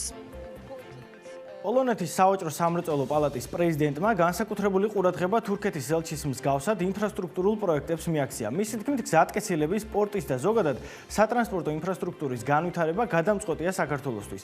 მისი გეოგრაფიული მდებარეობიდან გამომდინარე, ინვესტორები ისედაც ხშირად ახსენებენ, რომ ჩვენი ქვეყნის პირველი და ყველაზე მთავარი დანიშნულება სატრანსპორტო ჰაბი უნდა იყოს. 2019 გადამწყვეტი წელი იყო ინფრასტრუქტურული პროექტებისთვის. გამოყოფთი სხვადასხვა გზატკეცილებს და ასევე პორტის განვითარებას ბათუმში, ფოთსა და ანაკლიაში, რასაც მივესალმებით. გვჯერა, რომ ეს ტრენდი 2020 წელსაც გაგრძელდება. პოლონეთის სავაჭრო სამრეწველო პალატას აქტიურად ეცდება სამშენებლო კომპანიებთან სხვადასხვა პროექტებზე მუშაობას. რაც ეხება შენიშვნებს და რჩევებს, რომელიც უნდა გავითვალისწინოთ 2020 წლისთვის, მარტინ რუტოვიჩის თქმით, სახელმწიფო სექტორში ყოველთვის არსებობს გარკვეული აუთვისებელი პოტენციალი და ამ კუთხით კარგი იქნება სამთავრობო აპარატის გააქტიურება. ის სახელმწიფო ტენდერების საკითხსაც შეეხო, მისი განცხადებით გამოცხადებული ვადები არაა საკმარისი იმისთვის, რომ კომპანიები სათანადოდ მოემზადონ და სასურველი იქნება ვადების გაფართოება. ვისურვებდი ნაკლებ ბიუროკრატიას, სახელმწიფოს მეტ მხარდაჭერას კერძო სექტორის მიმართ. გარდა ამისა, ტენდერები ძალიან მოკლე პერიოდში ტარდება. მითითებული დრო ხანმოკლეა და ინვესტორები ვერ ასწრებენ მასზე რეაგირებას. მხოლოდ პირობების თარგმნას მიაქვს დიდი დრო. ვიმედოვნებ 2020 წელს ეს საკითხი გამოსწორდება. ვადებისა და ტენდერების ამბავი როგორ იქნება არ ვიცი ამ არეულობაში, რომელსაც მთელს ქვეყანაში ვხედავ, თუმცა მათი აზრი რომ მნიშვნელოვანი და ყურადსაღებია, ამაში იმედია ჩვენი მაყურებლის დარწმუნება ნაკლებადაა საჭირო. მადლობა ლევან, საინტერესო ინტერვიუებისათვის და ინფორმაციისათვის. ჩვენ წინ კიდევ სტუმრობები გულდება. ნოემბერში საბალანსო ელექტროენერგია გაძვირდა, წლიურ ჭრილში საბალანსო ელექტროენერგიის საშუალო შეწონილი ღირებულება 13.91-დან 15.45 თეთრამდე არის გაზრდილი. ენერგომოხმარება საქართველოში მუდმივად მზარდია. ამასობაში რომელი ქვეყანა იყენებს ყველაზე მეტ ელექტროენერგიას? ინფორმაცია ამაზე მსოფლიო ეკონომიკურმა ფორუმმა გაახლა, რომელიც სტატისტიკას ბოლო კვლევებს ეფუძნება და სადაც იმ მიზეზებზეა საუბარი, თუ რა იწვევს ელექტროენერგიის ჭარბ მოხმარებას ქვეყნებში. BMG-ის კორესპონდენტებმა ბევრ თემაზე იმუშავეს და საინტერესო სიახლეები გელოდება. დაგლოდეთ რამდენიმე წუთში დაგებრუნდებით.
ამოქმედებს ლარი გამყარებით შეხვდა და $1 ფასი 2 ლარი და 86 თეთრია. პოზიციები დათმო ეროვნულმა ვალუტამ ევროსთან მიმართებით ევროს ღირებულება 3 ლარს და 20 თეთრს უტოლდება. თურქული ლირა 50 თეთრამდე მრგვალდება და ფუნტის ფასი 3 ლარი და 83 თეთრია.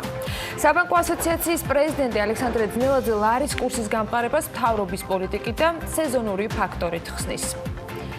ეროვნული ბანკის პრეზიდენტი კობა გოენდაძე კი ფიქრობს, რომ საპენსიო სააგენტოს დირექტორის ლევან სურგულაძის მიერ თანამდებობის დატოვება საპენსიო რეფორმის მიმართ ნდობას არ დააზიანებს. ამასთან დაკავშირებით მან პარლამენტის პლენარულ სხდომაზე განაცხადა, სადაც 2020-22 წლების ფულად საკრედიტო და საუდო პოლიტიკის ძირითად მიმართულებებზე საუბრობდა.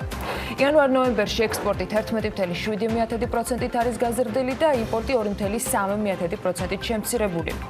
ეკონომიკის მდგრადი განვითარების მინისტრის მოადგილის გენადი არველაძის განცხადებით, წელიწად ნახევრიანი მუშაობის შემდეგ ინვესტიციების დაცვის შეთანხმება იაპონიიდან მაღალ ტექნოლოგიურ სექტორში მეტი ინვესტიციის შემოსვლის შესაძლებლობას შეუქმნის ქვეყანას. მედია მსოფლიოში ყველაზე ძვირად ღირებულ ნაძვის ხეებზე წერს. Forbes-ის ინფორმაციით, ნაძვი ქალაქ მარბელას ფეშენებელურ სასტუმროშია განთავსებული, რომელიც ყველაზე ძვირად შეფასდა და მისი ფასი არც მეტი არც ნაკლები $15 მილიონი. ჯონ ლენონის ლეგენდარული სათვალე კი სოტბის აუქციონზე გაიყიდა და უცნობმა კოლექციონერმა მასში 127,000 ნახევარი გირვანქა სტერლინგი გადაიხადა.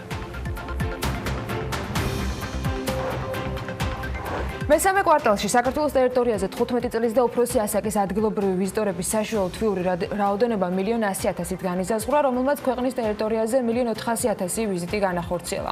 ამ პერიოდში ვიზიტორების რაოდენობა 13.9%-ით არის გაზრდილი 2018 წლის იგივე კვარტლის მონაცემებს თუ შევადარებთ.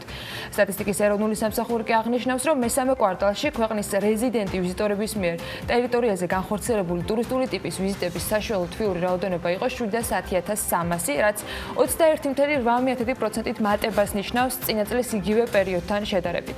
საანგარიშო პერიოდში ვიზიტორების 36.3% იყო 31-დან 50 წლამდე ასაკობრივ კატეგორიაში. ამასთან ქალების რაოდენობა მთლიანი ვიზიტორების 55.6%-ით შეადგენდა. გამოკვლევის შედეგების მიხედვით ვიზიტორების 35%-ით თბილისის მაცხოვრებელი იყო, 15.9% იმერეთის, რაჭა-ლეჩხუმის და ქვემო სვანეთის რეგიონზე, 10.2% მოდის საჭერის ავტონომიურ რესპუბლიკაზე, ხოლო დანარჩენი რეგიონების სტრუქტურაში შედარებით დაბალი წილით არის წარმოდგენილი. 2019 წლის მესამე კვარტალშივე ვიზიტების უმრავლესობა დაახლოებით 45.4% მეგობარ ნათესაობის მონახულების მიზნით განხორციელდა. ყველაზე მეტი ვიზიტი კი საშუალო დორას 70,600 თბილისში და აჭარის ავტონომიურ რესპუბლიკაში. მესამე კვარტალში განხორციელებული ვიზიტებისას გაწეული საშუალო თვიური ხარჯის მოცულობა 235.400.000 ლარით არის განსაზღვრული. მათ ჩვენებელი 22.6%-ით მეტია თუ გასული წლის იგივე პერიოდის მონაცემებს დავადარებთ. ვიზიტზე გაწეული საშუალო ხარჯი გაზრდილი არის 8 ლარით და 70 თეთრით და დაახლოებით 179 ლარი და 40 თეთრია. ეს საქსტატის მიერ დაანგარიშებული ინფორმაციაა. 2020 წლის 1 იანვრიდან არარეგისტრირებული ფიზიკური პირები, რომლებიც ორგანიზებულად ეწევიან სურსათის წარმოებას, გადამუშავებას და რეალიზაციას, სახელმწიფო კონტროლს დაექვემდებარებიან. კონტროლი არ გავრცელდება ოჯახური წარმოების იმ ფიზიკურ პირებზე, რომლებიც სურსათის წარმოებას, გადამუშავებას და რეალიზაციას მცირე რაოდენობით ახორციელებენ. პროექტის თანახმად ასეთ ფიზიკურ პირებს მიენიჭებათ არაორგანიზებული წარმოების სუბიექტის სტატუსი, რომელიც კრიტერიუმებით დადგენილი პროექტით არის განსაზღვრული. სურსათის ცხოველი საკვების არაორგანიზებული წარმოების წესის დამტკიცების თავობაზე მთავრობის დადგენილების პროექტი სურსათის ეროვნულ სააგენტოში განხილვის ეტაპზეა. უწყება აღნიშნავს, რომ პროექტის საჯარო განხილვა სამუშაო ფორმატში სხვადასხვა სექტორის წარმომადგენლებთან აქტიურად მიმდინარეობს. პროდუქტის ბაზარზე ზედამხედველობას კი ახალი უწყება ბაზარზე ზედამხედველობის სააგენტო განახორციელებს. პროდუქტის უსაფრთხოებისა და თავისუფალი მიმოქცევის კოდექსში ცვლილებების შეტანის შესახებ კანონში შესატანით ცვლილებების პროექტის ინიცირება დღეს პარლამენტის ბიუროს ხდომაზეა დაგეგმილი. კანონპროექტის თანახმად იმისთვის, რომ პროდუქტის ბაზარზე ზედამხედველობა და განსაკუთრებული მნიშვნელობის ობიექტებზე ნებართვის გაცემა არ განახორციელოს ერთი და იმავე ორგანომ, იქნება ბაზარზე ზედამხედველობის სააგენტო, რომელიც პროდუქტის ბაზარზე ზედამხედველობას განახორციელებს. ახალი სააგენტო კი ეკონომიკის მდგრადი განვითარების სამინისტროს სისტემაში შემავალი სიპი იქნება. საქართველოზე ვაჟებშაველას 70-ში მაკდონალდსის ახალი რესტორანი და მაკკაფე გაიხსნა. რესტორანი 200-ზე მეტ პერსონაჟია გათვლილი და ის მოიცავს როგორც დახურულ, ასევე ვერანდის ტიპის ღია სივრცეს. მაკდონალდსი გლობალური ქსელი არის, რომელიც მსოფლიოს 119 ქვეყანაში ოპერირებს. დაახლოებით 68 მილიონ ადამიანს ემსახურებიან ყოველდღიურად და საქართველოში 16 ობიექტით არის წარმოდგენილი. ლუქს ტიპის ქალის სპორტული ტანსაცმლის წარმოების ბიზნესში დიზაინერმა და სპორტსმენმა ოთარ გელაშვილმა კი $10,000 ინვესტიცია განახორციელა და BMG-სთან საუბრისას ის აღნიშნავს, რომ ბიზნესი საკუთარი ფინანსებით დაიწყო. ფაბრიკა, რომელთანაც თანამშრომლობა მიმდინარეობს, Adidas-ის მიერ არის ავტორიზებული და ჩინეთში მდებარეობს, ანუ იქ იკერება ტანსაცმელი, თუმცა დიზაინი თავიდან ბოლომდე საქართველოში იქმნება, აღნიშნავს გელაშვილი. კითხვაზე როგორი მოთხოვნა ახალ სპორტულ ტანისამოზე, კომპანიის დამფუძნებელი აღნიშნავს, რომ ამ დროისათვის გაყიდვები საკმაოდ ნორმალურად მიმდინარეობს. საქართველოს ეროვნული ნაკრების წევრი შალვა სუთიაშვილი კი საფრანგეთში მეუღლესთან ერთად სახეცვლილ ჩურჩხელას ფრუტჩხელას ყიდის. პროდუქტი ტრადიციული ქართული ჩურჩხელისაგან განსხვავებული ფორმით არის ბაზარზე წარმოდგენილი. ის აღნიშნავს, რომ ფრუტჩხელას პატარა ტაბლეტების, კანფეტების ფორმა აქვს. ფრანგულ სპორტულ მაღაზიათა ქსელებში, პატარა სპორტულ მაღაზიებში და რამდენიმე სპორტულ კლუბში იყიდება. კომპანიის დირექტორი ამბობს, რომ ბავშვთა სპორტშიც პოპულარული არის მათ მიერ წარმოებული ფრუტჩხელა და პროდუქტი ექსპორტზე გერმანიაში გაქვთ. ამ ეტაპზე გაყიდვა დუტი ფრიებსა და მაღაზიებში არის დაგეგმილი და როგორც განმარტავენ მისი შემქმნელები, დეგუსტაციის მიზნით პროდუქტს ხშირად სხვადასხვა ქვეყანაში აგზავნიან, სადაც დიეტოლოგები სინჯავენ და როგორც წესი, დაინტერესება ამ მიმართულებით ძალიან ბევრი ქვეყნისგან არსებობს. თბილისში მომავალი წლიდან ჭკვიანი სატრანსპორტო სისტემების დანერგვა დაანონსდა გერმანული კვლევითი კომპანიის გოპა სპეციალისტებმა ფერიას თანამედროვე სისტემები გააცნეს. გოპა კვლევას გერმანიის საინვესტიციო ბანკის KfW-ს ფინანსური მხარდაჭერით აწარმოებს. დედაქალაქის მერის მოადგილის მაია ბითაძის განმარტებით ეს მართვის სქემებისა და ტექნოლოგიების ინტეგრირებას გულისხმობს, რაც საცობებისაგან განტვირთვის შესაძლებლობას იძლევა.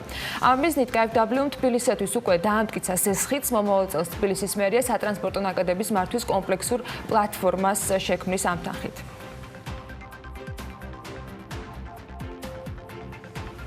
ვაჟებ-შაულას, წერეთლისა და ქეთევან-წამებულის გამზირებზე ავტობუსის ზოლები შესაძლოა გზის შუა ნაწილში მოეწყოს. ამასთან დაკავშირებით დედაქალაქის მერიის მიერ გამოცხადებულ ტენდერში აღნიშნული, თბილისის საზოგადოებრივი ტრანსპორტის ტრანზიტულ მარშრუტებზე ავტობუსების განცალკევებული ზოლების, კვანძებისა და გაჩერებების დიზაინის შექმნის მომსახურების შესყიდვის მიზნით 11 დეკემბერს გამოცხადდა ტენდერი.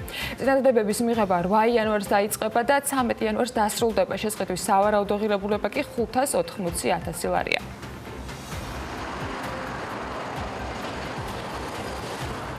ამასობაში კომპანია ნაისრუმმა ახალი საცხოვრებელი კორპუსის მობინადრეებისათვის შექმნილი მობინადრის წიგნაკის ღონისძიება გამართა. მას როგორც მობინადრეები, ასევე კომპანიის წარმომადგენლები დაესწრნენ, რას ითვალისწინებს შეთავაზება. დეტალები შეგვიძლია სიუჟეტში ვნახოთ.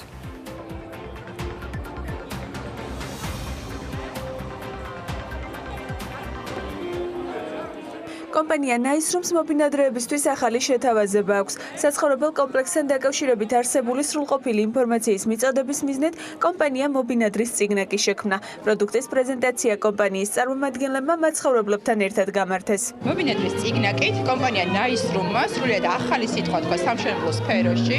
არის შექმნა ისეთი პროდუქტი, რომელიც უპრეცედენტო არის და ჯერჯერობით არც ერთ კომპანიას სამშენებლო კომპანიას არ განუხორციელებია. მობინადრის წიგნაკი მიზნად ისახავს, რომ მაქსიმალურად მიაწოდოს ინფორმაცია მობინადრეებს საკუთარი საცხოვრებელი კომპლექსის შესახებ და დეტალურად ნებისმიერ საკითხი იქნება თუ პრობლემა დაეხმაროს ამ პრობლემის აღმოფხვრაში. კომუნიკაციის უმაღლესი ხარისხი და მაცხოვრებლების ინტერესებზე მორგებული სერვისები ეს ის მთავარი მიზეზებია, რის გამოც ნაისრუმს ენდობიან. მაცხოვრებლები თვლიან, რომ კომპანია ბაზარზე მაღალი სტანდარტებით და ლოიალურობით გამოირჩევა. ჩვენი ხევი იმყოფებით კომპანია ნაისრუმის ივენტზე, სადაც იყო პროექტის პრეზენტაცია, საკმაოდ სასიამოვნო გარემო დაგვდა. ჩვენს მოლოდინი სიურპრიზი იყო, არ ველოდით ჩვენ ესეთ ღონისძიებას. და შემიძლია თქვა, რომ ამ კომპანიას ყავს საკმაოდ კვალიფიციური სტაფი, სპეციალისტები. მობინადრის წიგნაკი არის ერთგვარი დოკუმენტი, რომელიც მობინადრებს უჩვენებს თუ როგორ შენდებოდა სახლი, რა მასალების გამოყენებით, მოიცავს რეკომენდაციებს ექსპლუატაციასთან დაკავშირებით. ეს არის პირველი შემთხვევა ბოლო წლების მანძილზე, არა მარტო ამ სფეროში, ამ ინდუსტრიაში, არამედ ყველგან, რომ ვიღაცამ გადააჭარბა მოლოდინებს. და ეს კომპანია გამოირჩევა უმაღლესი კომუნიკაციის ხარისხით მობინადრეებთან. კომპანიითაც აღფრთოვანებული ვარ, იმიტომ რომ ეს იყო არაჩვეულებრივად შესრულებული პროექტი, არაჩვეულებრივად გააკეთეს თავის დროზე ყველაფერი მაღალი ხარისხის მასალით, მოაწესრიგეს ეზო სადარბაზოები და ივენთი შესაბამისად ასევე მოწესრიგებულად ჩატარდა, ძალიან კარგია ყველაფერი. კომპანია ნაისრუმი ბაზარზე 2014 წლიდან ოპერირებს. ამ დროის განმავლობაში კი მათ უკვე რამდენიმე ფართომასშტაბიანი პროექტი აქვთ განხორციელებული. საქმიანი დილაში ახლა მორი გამწვანების აქციაზე უნდა მოგიყვეთ, რომელიც ვარკეთილში TBC ბანკისა და საკრებულოს ორგანიზებით განხორციელდა. ლევან თაღიაშვილმა არ ვიცი დარგო თუ არა ხე, მაგრამ სიუჟეტი ნამდვილად მომზადდა და ბოლო დროს მწვანე ეკონომიკის ხელშეწყობაში გააქტიურებული კომპანიებიც მოიკითხა. მაგალითად TBC ბანკი მხოლოდ გამწვანების აქციებს არ სჭირდება და ავტოპარკის განახლებასაც აპირებს. მე დეტალებს უკვე სიუჟეტში მოვისმენთ. მორგი გამწვანების აქცია ვარკეთილში თაყაიშვილისა და ალექსიძის ქუჩაზე გაიმართა, რომელიც TBC ბანკისა და თბილისის საკრებულოს ინიციატივით განხორციელდა. ჯამში აქციის ფარგლებში 1300 კედრის მარადმწვანე ხე დაირგვება, რომელიც ქალაქის ეკოსისტემას გააუმჯობესებს. დღეს ვარკეთილში ვიმყოფებით, სადაც კიდევ ერთი გამწვანებითი აქცია მიმდინარეობს. ეს არის ერთობლივი ღონისძიება, TBC ბანკს მინდა მადლობა გადაუხადო ენერგების გადმოცემისთვის. მუშაობს ეკოსერვისი, თვითონ უშუალოდ სამუშაოებს ახორციელებს. და ძალიან ლამაზი გამოვა ეს კონკრეტული ალეა, გზაგამყოფი დავარქვათ, სადაც იქნება ეს მწვანე ენერგიები განთავსებული და ეს კიდევ ერთი წარმატებული პროექტი იქნება, როდესაც კლიანად იქნება დამთავრებული. მორიგი მნიშვნელოვანი გამწვანების აქცია დღეს ვარკეთილში, კონკრეტულად TBC ბანკის მხარდაჭერით და ქალაქ თბილისის მერიის ასე ვთქვათ, შესრულებით მოხდა 1300 მარაწვანე კედრის დარგვა, თქვენ ხედავთ, ძალიან მნიშვნელოვანია ამგვარი ღონისძიებები.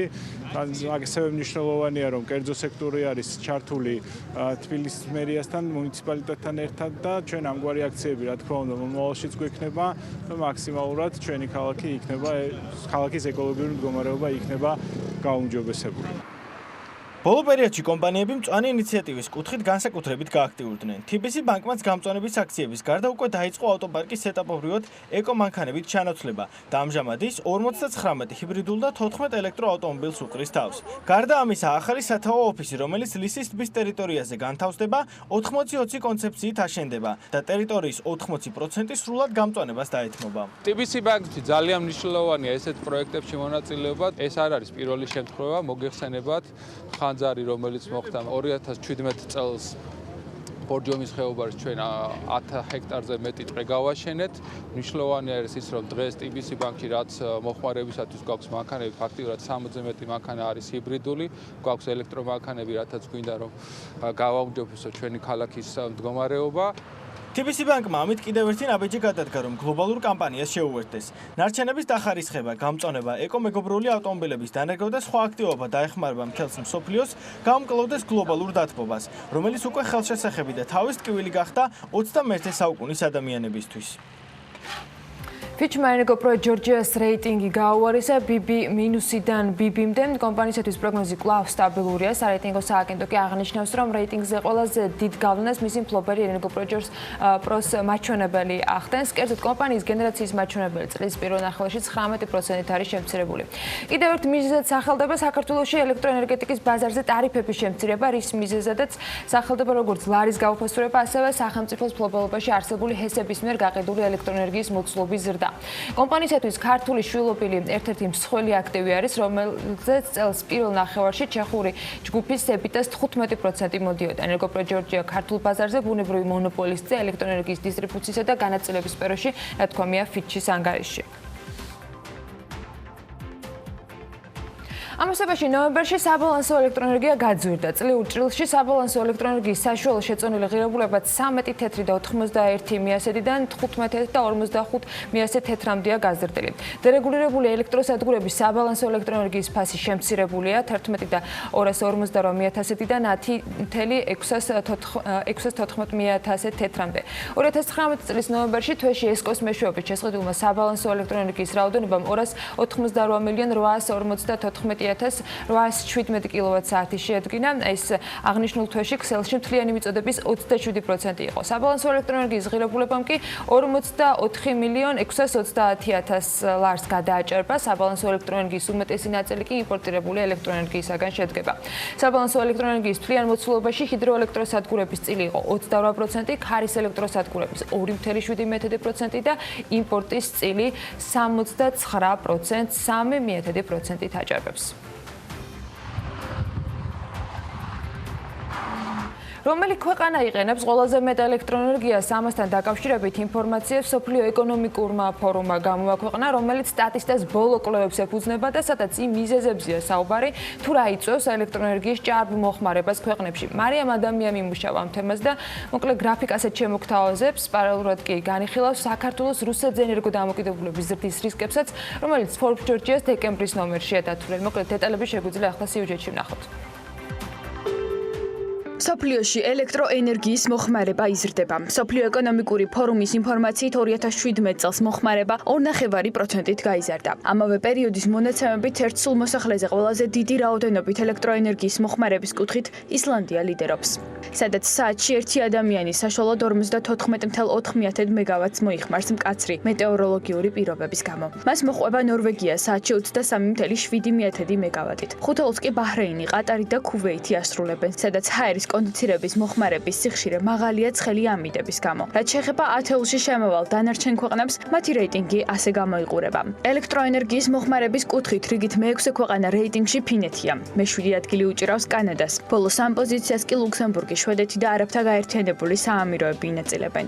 ეს ის ქვეყნებია, სადაც ენერგოეფექტიანობა მთავარი სამიზნეა, თუმცა განვითარების მაღალი დონე უფრო მაღალ ენერგომოხმარებას ნიშნავს. ასეთია მსოფლიოს სტატისტიკა, ახლა კი გადავხედოთ საქართველოს. სადაც ბუნებრივია, რომ მაგრამ ეკონომიკის განვითარების პარალელურად ელექტროენერგიის მოხმარებაც იზრდება და ბოლო 5 წელიწადში მოთხოვნის 1.4 ჯერ ზრდის მიუხედავად საქართველოში ერთსულ მოსახლეზე ელექტროენერგიის მოხმარება მაინც ორჯერ ნაკლებია ევროპისა და დასავლეთ აზიის ქვეყნების საშუალო მომხმარებელთან შედარებით. თუმცა სამწუხაროდ ელექტროენერგიის მოხმარების ზრდას დროულად ვერ ეწევა ადგილობრივი მიწოდება და შესაბამისად მატულობს ქვეყნის იმპორტზე დამოკიდებულებაც. საქართველოში ელექტროენერგიის ადგილობრივი წარმოების ძირითადი წყარო ჰიდროსადგურებია, თუმცა ეს ჰესები სეზონურია. ზაფხულის რამდენიმე თვის განმავლობაში ჭარბი გამომუშავება შეგვიძლია ქვეყნის გარეთ გავყიდოთ, ხოლო ზამთარში, როცა დეფიციტია, სხვა ქვეყნებისგან ვიყიდოთ ელექტროენერგია. 2019 წელს ჭარბი ენერგია ქვეყანას მხოლოდ 2 თვის განმავლობაში ჰქონდა, შესაბამისად ექსპორტი მხოლოდ მაისსა და ივნისში გახორციელდა, ბოლო 10 წლის განმავლობაში ყველაზე მცირე მოცულობით. საქართველოს ელექტროენერგიას ძირითადად აზერბაიჯანისგან ან რუსეთისგან ყიდულობს. 2019 წელს კი რუსეთი ძირითადი ექსპორტიორი გახდა და მან სრულად ჩაანაცვლა აზერბაიჯანული იმპორტი, რაც კომერციული პირობებით იხსნება. ანუ რუსეთისგან ელექტროენერგია უფრო იაფად შევიძინეთ, შედეგად 2019 წლის 10 თვეში ელექტროენერგიის იმპორტზე გადახდილი 57 მილიონი ამერიკული დოლარიდან რუსეთში დაახლოებით 19 მილიონი ამერიკული დოლარი გადაირიცხა. თუმცა ცხადია, რომ ელექტროენერგიის მოხმარება მზარდია და ადგილობრივი გენერაციის ობიექტების დამატების გარეშე საქართველოს მეზობელ ქვეყნებზე დამოკიდებულებაც გაიზრდება.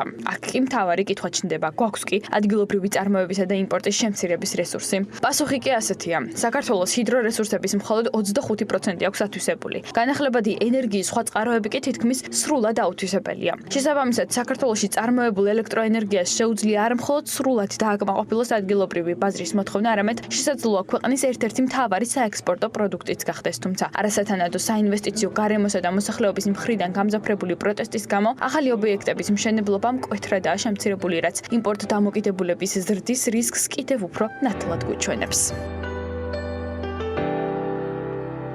ენერგეტიკის, მათ შორის განახლებადი ენერგეტიკის პრაქტიკულად ყველა სფერო იბიორდისათვის ერთ-ერთი ყველაზე მაღალი ზრდის პოტენციალით გამოირჩევა. კატერინა ჰენსენთან მოკლე ინტერვიუ გასულ კვირას მწვანე ეკონომიკის დაფინანსების ახალი მექანიზმის პრეზენტაციაზე ჩავწერეთ. EBRD აპირებს საქართველოს კომერციული ბანკებისათვის 54 მილიონი ევროს ოდენობის ფინანსური რესურსი გამოიყოს, რათა მათ შემდეგ საქართველოს ოჯახები და კომპანიები დააკრედიტონ და სესხები ენერგოეფექტურობის ზრდისკენ მიმართონ.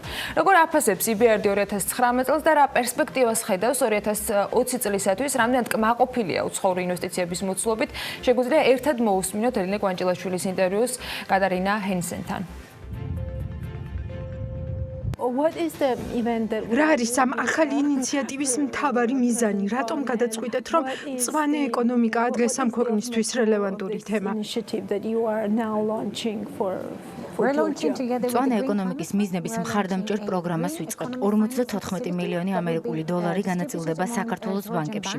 ამ თანხის გაცემა შემდეგ უკვე მოხდება საქართველოს შინამეურნეობებსა და კომპანიებზე იმისთვის, რომ მათ ყოველდღიურ საქმიანობასა და ცხოვრებაში დანერგონ და გაატარონ ენერგოეფექტური ზომები და ამით დაზოგონ ხარჯები. ჩვენ პასუხობთ იმ დადებით გამოცდილებას, რომელიც უკვე გვაქვს მიღებული ამ მიმართულებით და ამ ახალი პროგრამით ვცდილობთ ენერგოეფექტურობის ზრდის ხელშეწყობას საქართველოში. ეს ევროკავშირთან ჰარმონიზების პროცესის ნაწილია, თუ EBRD-ის დამოუკიდებელი ინიციატივა მეტად გაგვარკვიეთ ამ მხარდაჭერის კონტექსტში. მთლიანად ასოცირების დღის წესრიგით განპირობებული საჭიროება ეს არ არის, თუმცა კარგად ეხმიანება ამ მიზნებსაც. ამ ტიპის მხარდაჭერას ჩვენ ვუწევთ ისეთ ქვეყნებსაც, რომელთაც არ აქვთ ასოცირების ხელშეკრულებით ნაკისრი ვალდებულებები. ამ მხარდაჭერის არსი ის არის, რომ ჩვენ ადგილობრივ ბანკებს ვეხმარებით, გაზარდონ ცოდნა და გამოცდილება თავიანთ მომხმარებლებში ენერგოეფექტურობასთან დაკავშირებით. ოჯახების შემთხვევაში მათ შეიძლება მოუნდეთ ვთქვათ ენერგოეფექტური ახალი ფანჯრების შეძენა. ინდუსტრიების შემთხვევაში ეს შეიძლება იყოს სპეციალური ტექნიკა და ასე შემდეგ. რას გაზომავთ ამ პროგრამის დასრულების შემდეგ? რა შედეგები გინდათ რომ მიიღოთ? ენერგომოხმარების შემცირება და ნახშირორჟანგის დონის შემცირება. ეს არის ორი მთავარი მიზანი, რომელიც დასახული გვაქვს. გვესმის, რომ ეს გრძელვადიანი მიზნებია და სწორედ ამიტომ ჩვენ ვაგრძელებთ ამ მიმართულებით საქართველოს დახმარებას, რაც მეტ ოჯახს და ინდუსტრიას მოვიცავთ, მით უკეთესი შედეგები გვექნება. და EBRD მონიტორინგს გაუწევს იმას, თუ როგორ დაიხარჯება ეს თანხები. დიახ, აუცილებლად. გასაგებია და რადგან წარსული გამოცდილება რამდენჯერმე ახსენეთ, კიდევ ერთი პროექტი, რომელიც გამარჯვებულებსაც გამოავლენს, ენერგოკრედიტის პროექტი. რა შედეგები მიიღეთ აქ? საქართველოს 7 ბანკთან ვითანამშრომლეთ. 29000 შინამეურნეობა მოვიცავით მთელი ქვეყნის მასშტაბით და 39 კომპანია. ამ გამოცდილებამ გვაჩვენა, რომ მხარდაჭერა ამ მიმართულებით უნდა გაგრძელდეს. რადგან ახალ წლამდე თქვენთან გასაუბრების შანსი ალბათ აღარ მექნება, გამოვიყენებ ამ დროს და გთხოვთ, მოკლედ შეაჯამოთ 2019 წელი საქართველოს EBRD-ის საქმიანი ურთიერთობების ჭრილში. ძალიან კარგი წელი იყო, შეიძლება ითქვას საუკეთესო წელიც. ჩვენი საქმიანობა ბევრ სხვადასხვა სფეროში შეეხოდა, ამ მხრივ საკმაოდ დივერსიფიცირებული და დაბალანსებული აქტივობა გამოგვივიდა. საფინანსო სექტორი, ენერგეტიკა, ინფრასტრუქტურა. ძირითადად ადგილობრივი ინვესტორები აქტიურობდნენ, შედარებით მცირე რაოდენობით იყვნენ წარმოდგენილები უცხოელი ინვესტორები, მაგრამ ეს წინა საარჩევნო პერიოდის თამდევი პროცესია და იმედი გვაქვს, რომ ამ მხრივ აქტივობა გაიზრდება. რადგან მომავალსაც შევეხეთ, მაშინ ისიც მითხარით, რა პერსპექტივას ხედავთ 2020 წლისთვის, რომელ სექტორებში ხედავთ ზრდის პოტენციალს და ამით დავასრულოთ. ენერგეტიკა ყველაზე პერსპექტიული დარგია ზრდის თვალსაზრისით და გულისხმობ როგორც განახლებად ენერგიას, ისე ჰიდროენერგიას. სოფლის მეურნეობის სფეროც საინტერესო იქნება, ტურიზმი და მომსახურების სფერო. ასევე საქართველოს ლოგისტიკური ჰაბის პოტენციალს თუ გავიხსენებთ, ინფრასტრუქტურის კიდევ უფრო მეტად განვითარება იქნება აუცილებელი და რა თქმა უნდა საფინანსო ინსტიტუტები. ეს ძალიან კარგი და პროდუქტიული სქემაა, რომელსაც ყოველწლიურად ვიყენებთ და ის სასარგებლოა როგორც ამ სექტორისთვის, ისე მომხმარებლებისთვისაც. 20 წლიანი იუბილე საქართველოში და წლის პასუხისმგებელი მსხვილი კომპანიის წოდება. ასეთი აქვს პროგრედიტ ბანკის სულ რამდენიმე დღის წინ მიღებული კიდევ ერთი აღიარება, რომელიც მათ მელიორეს დაჯილდოებაზე მოიპოვეს და ჯილდო ბანკის წარმომადგენლობას დომინიკა სკუბიდამ ევროკავშირის დელეგაციის ატაშემ საქართველოში გადასცა. ევროკავშირისა და კონრად ადენაუერის ფონდის მხარდაჭერით წელს უკვე მეორედ საქართველოს პასუხისმგებელი ბიზნესის კონკურსი მელიორე ჩატარდა, რომელშიც 38-მა კომპანიამ მიიღო მონაწილეობა. სწორედ მისი ერთ-ერთი გამარჯვებული პროგრედიტ ბანკი გახდა, რომელსაც ჟიურის წევრები შეფასებით კარგი სტრატეგია და მონიტორინგის სისტემა ჰქონდა. წელს ისევე როგორც ჩარშან კონკურსი მრავალ საერთაშორისო და ადგილობრივ საექსპერტო ორგანიზაციასთან, ბიზნეს პლატფორმასა და სამთავრობო ინსტიტუტთან თანამშრომლობით მიმდინარეობდა და გვექნება შესაძლებლობა, რომ ერთ-ერთი გამარჯვებულის გეგმებზე ვისაუბროთ. ეს პროექტი ძალიან მნიშვნელოვანია, რადგან ის კომპანიებს შესაძლებლობას აძლევს პოპულარიზაცია გაუწიონ, საკუთარ საქმიანობას და გახდნენ სხვებისთვის ინსპირაციის წყარო. პროკრედიტ ბანკმა ამ მიმართულებით ფანტასტიკური სამუშაო გასწია. ჰქონდათ ძალიან ძლიერი სტრატეგია და მონიტორინგის სისტემა, რომელიც ნებისმიერი ბანკისთვის მისაბაძი მაგალითია. ფიქრობ, მთავარი ამ პროექტში სოციალური ეფექტის მოხდენაა, რომელიც ადამიანების ცხოვრებას მთლიანად ცვლის. აუცილებელია სწორი სამიზნე აუდიტორიის შერჩევა და შესაბამისი ნაბიჯების გადადგმა. 20 წელი ქართულ ბაზარზე ჯილდოს გარდა არც აი ამ ჯილდოს და ამბის და ფაქტის დავიწყება შეიძლება რაღაცა ევროპულის გამოგვივიდა ეს ვიდრე ინტერვიუს ავაგენ ხო და ყველანაირი ორშაბათიც და შესავალიც ჩვენს ამ ბლოკის სტუმრამდე მე შემიძლია ერთი რამ თქვა რომ ამ პერიოდში რომელიც არც ცოტა არის მაგრამ საკმაოდ ბევრი და საინტერესო გზის დამადასტურებელია ბანკს ამ დროში ძალიან მნიშვნელოვანი მონაგარი აქვს. საუბარია პროგრედიტ ბანკზე. გერმანული ბანკის ქართული 2019 წელიც მინდა შევაჯამოთ ალექს მატოვასთან ერთად პროგრედიტ ბანკის საქართველოს დირექტორი შემოგვიერთდა სტუდიაში და დილომშვიდობისა და მაგის ამოხარდას. დიდი მადლობა. ხო, ეს ნამდვილად მოსაოცი ამბავია. ეს არის კონკრეტული აღიარება კონკრეტულ თემასთან დაკავშირებით ალექს, რაზეც მიდიოდა საუბარი. საკმაოდ მნიშვნელოვანი ადამიანებისგანაც არის ჯილდო გადმოცემული პროგრედიტისთვის. მინდა რომ მეტი ვთქვათ თვითონ იმ დამსახურებაზე, რაც ამ ჯილდოს ახავს თან. პირველ რიგში მოგესალმებით მივესალმებ მაყურებელს. ძალიან დიდი მადლობა აი ამ შესაძლებლობისთვის. როგორც გიორგი თქვენ იტყოდით, კარგი ამბავი გვაქვს. ჩვენ გავიმარჯვეთ წლის ყველაზე პასუხისმგებლიანი კომპანია საქართველოში. რაც ერთის მხრივ არის ესე ვთქვათ აღიარება იმისა, რასაც ჩვენ ახორციელებთ უკვე ბოლო 20 წლის განმავლობაში საქართველოში, მეორეს მხრივ ეს არის პასუხისმგებლობა და мотиваცია. ანუ ორივე ერთად აღებული. ამიტომ მე ვფიქრობ, რომ ეს მნიშვნელოვანია ორგანიზაციისთვის და ეს მნიშვნელოვანი არის გარემოსთვის. ანუ გარემოსთვის იქიდან გამომდინარე, რომ ეს ესე ვთქვათ ნომინაცია გრან-პრი აი ამ პასუხისმგებლიან დამოკიდებულებებში ორგანიზაციებს ეს ქმნის რაღაც გარკვეულწილად мотиваციას ხვებისთვისაც რა. აქ 38 კომპანია დამონაზე 70 პროექტი იყო წარდგენილი 25 საერთაშორისო ქართველ და საერთაშორისო ექსპერტებთან 25 კაციანი ჟიური იყო, რომლის ესე ვთქვათ პროცესი არ იყო ერთდღიანი, ეს იყო ფაქტურად თვეზე მეტი ხორციელდებოდა თითოეული ინფორმაციის მიღება, დამუშავება, ანალიზი და შესაბამისად თავიდან როდესაც ეს პროექტი ჩვენ წარმოგვიდგინეს და გვითხრეს მონაწილეობა, ჩვენ ზოგადად არ ვიღებთ ესე ვთქვათ ესეთ კონკურსებში მონაწილეობას, თუმცა ეხა აქვე ვიტყვი რომ ქეთი კეკელაშვილი ეს გარემოს დაცვითი მენეჯმენტის ხელმძღვანელის დაჟინებული მოთხოვნით და გუნდის ჩვენ დავთანხმდით ამას და დავიწყეთ ამაზე მუშაობა და შესაბამისად შედეგიც გამოიღო და როდესაც ესე ვთქვათ გამარჯვებულის დასახელება მოხდა ძალიან საინტერესოდ იყო ხო ჩვენი ევროკავშირის წარმომადგენელი რომელიც ამბობდა რომ ეხლა გვინდა გამოვაცხადოთ champions of the champions ხო ეს ძალიან საინტერესო და კარგი იყო რა თქმა უნდა სასიამოვნო და რა ვიცი ვფიქრობ თან მელიორაც ისეთი კლასიკური გაგებით ეს მხოლოდ კონკურსი არ არის მესოურები მელიორას ძალიან დიდი ხანია ამას აკეთებენ ჩართულები არიან მართლაც მაღალი რეპუტაციის სტრუქტურები ამ ყველაფრის შერჩევაში და რა ვიცი თუ შეიძლება ითქვას კონკურენციაც დომინანტებს შორისაც და პროექტების განხილვაც ძალიან მნიშვნელოვანი და სხვადასხვაგვარით მიდის. კი, აი საქართველოს სტრატეგიული კვლევითი ცენტრი და განვითარების ცენტრი რომელიც ამას ახორციელებს თლიანობაში განახორციელებს ხო რო შევხედოთ ამ კომპანიების ინფორმაციის მოპოვება, დამუშავება, მე აღია ხა ბოლოს ფინალი ხო ან ფაქტურად რო შევხედოთ ფინალში იყო 3 კომპანია ხო ან ეს იყო პროგრედიტ ბანკი, ეს იყო ნატახტარი და ეს იყო TBC ბანკი ხო ანუ აქაც ჩანს ხო რამდენად დიდი დაინტერესება იყო სხვადასხვა კომპანია და არ იყო მხოლოდ რაღაცა ერთი სექტორის წარმომადგენლები მთლიანად ბიზნეს სექტორი იყო წარმოადგენელი და ნუ ამ სამეულში ფინალისტებში ჩვენ გავიმარჯვეთ და მინდა რომ თვითონ პროექტზე მომყვეთ რამაც ეს გამარჯვება რა არის ის თავარი რის გამოც დაუშვათ პროგრედიტ ბანკმა მიიღო ეს ჯილდო ფიქრობ რომ ნუ იქ იყო რა თქმა უნდა ძირითადი მიმართულება რომელსაც ესე ვთქვათ კრიტერიუმებში უყურებდნენ და ჩვენი გადმოსახედიდან ფიქრობ რომ ეს გარემოს დაცვითი მიმართულება ამ კუთხით პასუხისმგებლიანი დამოკიდებულება რა პროექტები განახორციელა ბოლო წლების განმავლობაში დაუშვათ პროგრედიტ ბანკმა ამ მიმართულებით დამოკიდებულება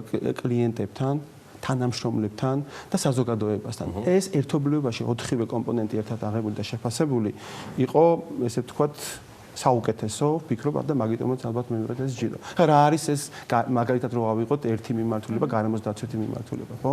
გარემოს დაცვითი მიმართულება ჩვენ დაახლოებით 12 წელია ამ კუთხით ძალიან ვაქტიურობს მწვანე ეკონომიკა და აქ რა არის? აქ მთავარი მომენტები ერთი რას აკეთებ კლიენტებისთვის, როგორი სახის პროდუქტები გაქვს, რამდენად გამჭვირვალე პროდუქტები გაქვს, რამდენად ისეთი პროდუქტები, რომელიც გარემოზე დადებითად აისახება, რას აკეთებ შიგნით, ანუ შენ თვითონ როგორც ორგანიზაცია, კომპანია გარემოს დაცვითი კუთხით და მესამე თანამშრომლები რა. მარტო შიდა პროექტები რო ვთქვა, რამოდენიმე უბრალოდ. პირველი ეს ძალიან საამაყო პროექტი, რომელიც 1 წლის წინ დავნერგეთ, ეს არის წვიმის წყლის გამოყენების პროექტი პროგრედიტ ბანკში. თვითონ ადმინისტრაციულად წარმოიდგინე 25% მთელი გამოყენებული წყლის მოდის წვიმის წყალზე. პროექტი, რომელსაც ქვია ელექტრომანქანები, ხო, ჩვენ თითოეული მანქანა, რომელსაც ბოლო 2 წელია უკვე აწი მომავალში მიყიდით, მხოლოდ ელექტრომანქანებია და მთელი ავტოპარკი 70% უკვე არის ელექტრომანქანებისა და ჰიბრიდული მანქანების, ხო. მაგრამ ეს იმას არ ნიშნავს, რომ ჩვენ მომავალში ჰიბრიდულსაც კი აღარ ვყიდულობთ უკვე რა. არის 100% ელექტრო. დიახ, 100% ელექტრო, ჩვენ გონია, იმედი მაქვს, რომ ამ მოცულობის ორგანიზაციისთან შედარებით, ალბათ ჩვენ ვიქნებით პირველები, ვისაც მხოლოდ ელექტრომანქანები ეყოლება უახლოეს მომავალში. გვაქვს ასევე პროექტი, რომელიც უკვე ფინალურ ეტაპზე არის, ეს არის სოლარ პანელების პროექტი, ჩვენს სათაოფში თქვენ იცით, ერთ-ერთი საუკეთესო შენობა არის ალბათ თბილისში, რომელიც უკვე, ნუ ეს ენერგოეფექტური როად ეს ყველაფერი ვიცით და წვიმის წყალსაც ვიყენებთ ელექტრომანქანებსაც, მაგრამ ეხლა უკვე ჩვენ ვამონტაჟებთ და ფაქტობრივად დასრულების ეტაპზე არის სოლარ პანელი, სადაც ჩვენ ელექტროენერგიას უკვე მზის ენერგიიდან მივიღებთ. და მრავალი სხვა პროექტი, რომელსაც ეს ყველაფერი მარტო მიზეზებია, რაც აი ამ ჯილდოს გარშემო ტრიალებს. ეს ყველაფერი არ არის. არა. ეს ყველაფერი, ხან თავარი მეორე მომენტი, რასაც ალბათ ყველა ორგანიზაციაში და აქ ვინც მონაწილეობდა განსაკუთრებით ეს თანამშრომლები, ხო? თანამშრომლების დროს არის სამი ფაზა ამ მიმართულებით, გარემოს დაცვითი მიმართულებით და ნებისმიერი მიმართულებით. პირველი ეს არის ცნობიერების ამაღლება, მეორე არის კომპეტენცია და ცოდნა და მესამე ეს არის რეალიზაცია. ამ ყველა ცოდნის და კომპეტენციის. ჩვენ პირველი და მეორე ეტაპი გონია რომ გავლილი აქვს და ვაგრძელებთ, ანუ ჩვენ გვაქვს საერთაშორისო ტრენინგები, ხო, ჩვენ თანამშრომლებს უმრავლესობას გავლილი აქვს ერთი მინიმუმ ერთი საერთაშორისო, ესე ვთქვათ, ფრანკფურტში ტრენინგი და საშუალო გოლის მენეჯერებს ყველა სამწლიანი აკადემია აქვს გავლილი მენეჯმენტის მიმართულებით, ხო? ეს ყველაფერი შემდეგ აისახება იმაში, რომ კომპეტენცია არის მაღალი და პროექტების რეალიზაცია ხდება უფრო ეფექტურად. იმიტომ ჩვენ ვართ მესამე ეტაპზე. ეს პრიზი ჩემსკენ გამოუშვი და გაემზადე ესეთი კითხვისთვის ჩვენ უნდა მოვასწროთ ამ ჩვენი ინტერვიუს განმავლობაში მელიორად ჩემთან იქნება და პროკრედიტის ჯილდოც ჩემო ბატონო აგერ განთავსებული. ჩვენ უნდა მოვასწროთ კიდევ ორ თემაზე საუბარი. თქვენი აქ მოსვლა ვერ შემოიფარგლება ძალიან მნიშვნელოვანი, თუმცა მხოლოდ ამ ჯილდოთი წელი არ იყო იოლი, მთლიანად საფინანსო სისტემისთვის იგი გამოწვევებით იყო სავსე. მე მქონდა პატივი ამ წლის განმავლობაში რამდენიმე ღონისძიებას დავსწრებოდი, მათ შორის საიუბილეოს პროკრედიტ ბანკისა და მინდა ალექს მოვახერხოთ, ერთგვარი შეჯამება გავაკეთოთ ამ წლისა, იმიტომ რომ დაძაბული გრაფიკიდან გამომდინარე თქვენი არ ვარ დარწმუნებული მოვასწრებ თუ არა წლის ბოლომდე შეხვედრას და ამიტომ ვისარგებლებ შემთხვევით რომ მაინც წინ წავიგდო საქმე და თუ გამოვიდა კიდევ ჩვენ ინტერვიუ მხოლოდ გამიხარდება. როგორი იყო 2019 წელი ბანკისთვის და რა შედეგებზე საუბრობს მისი ხელმძღვანელი?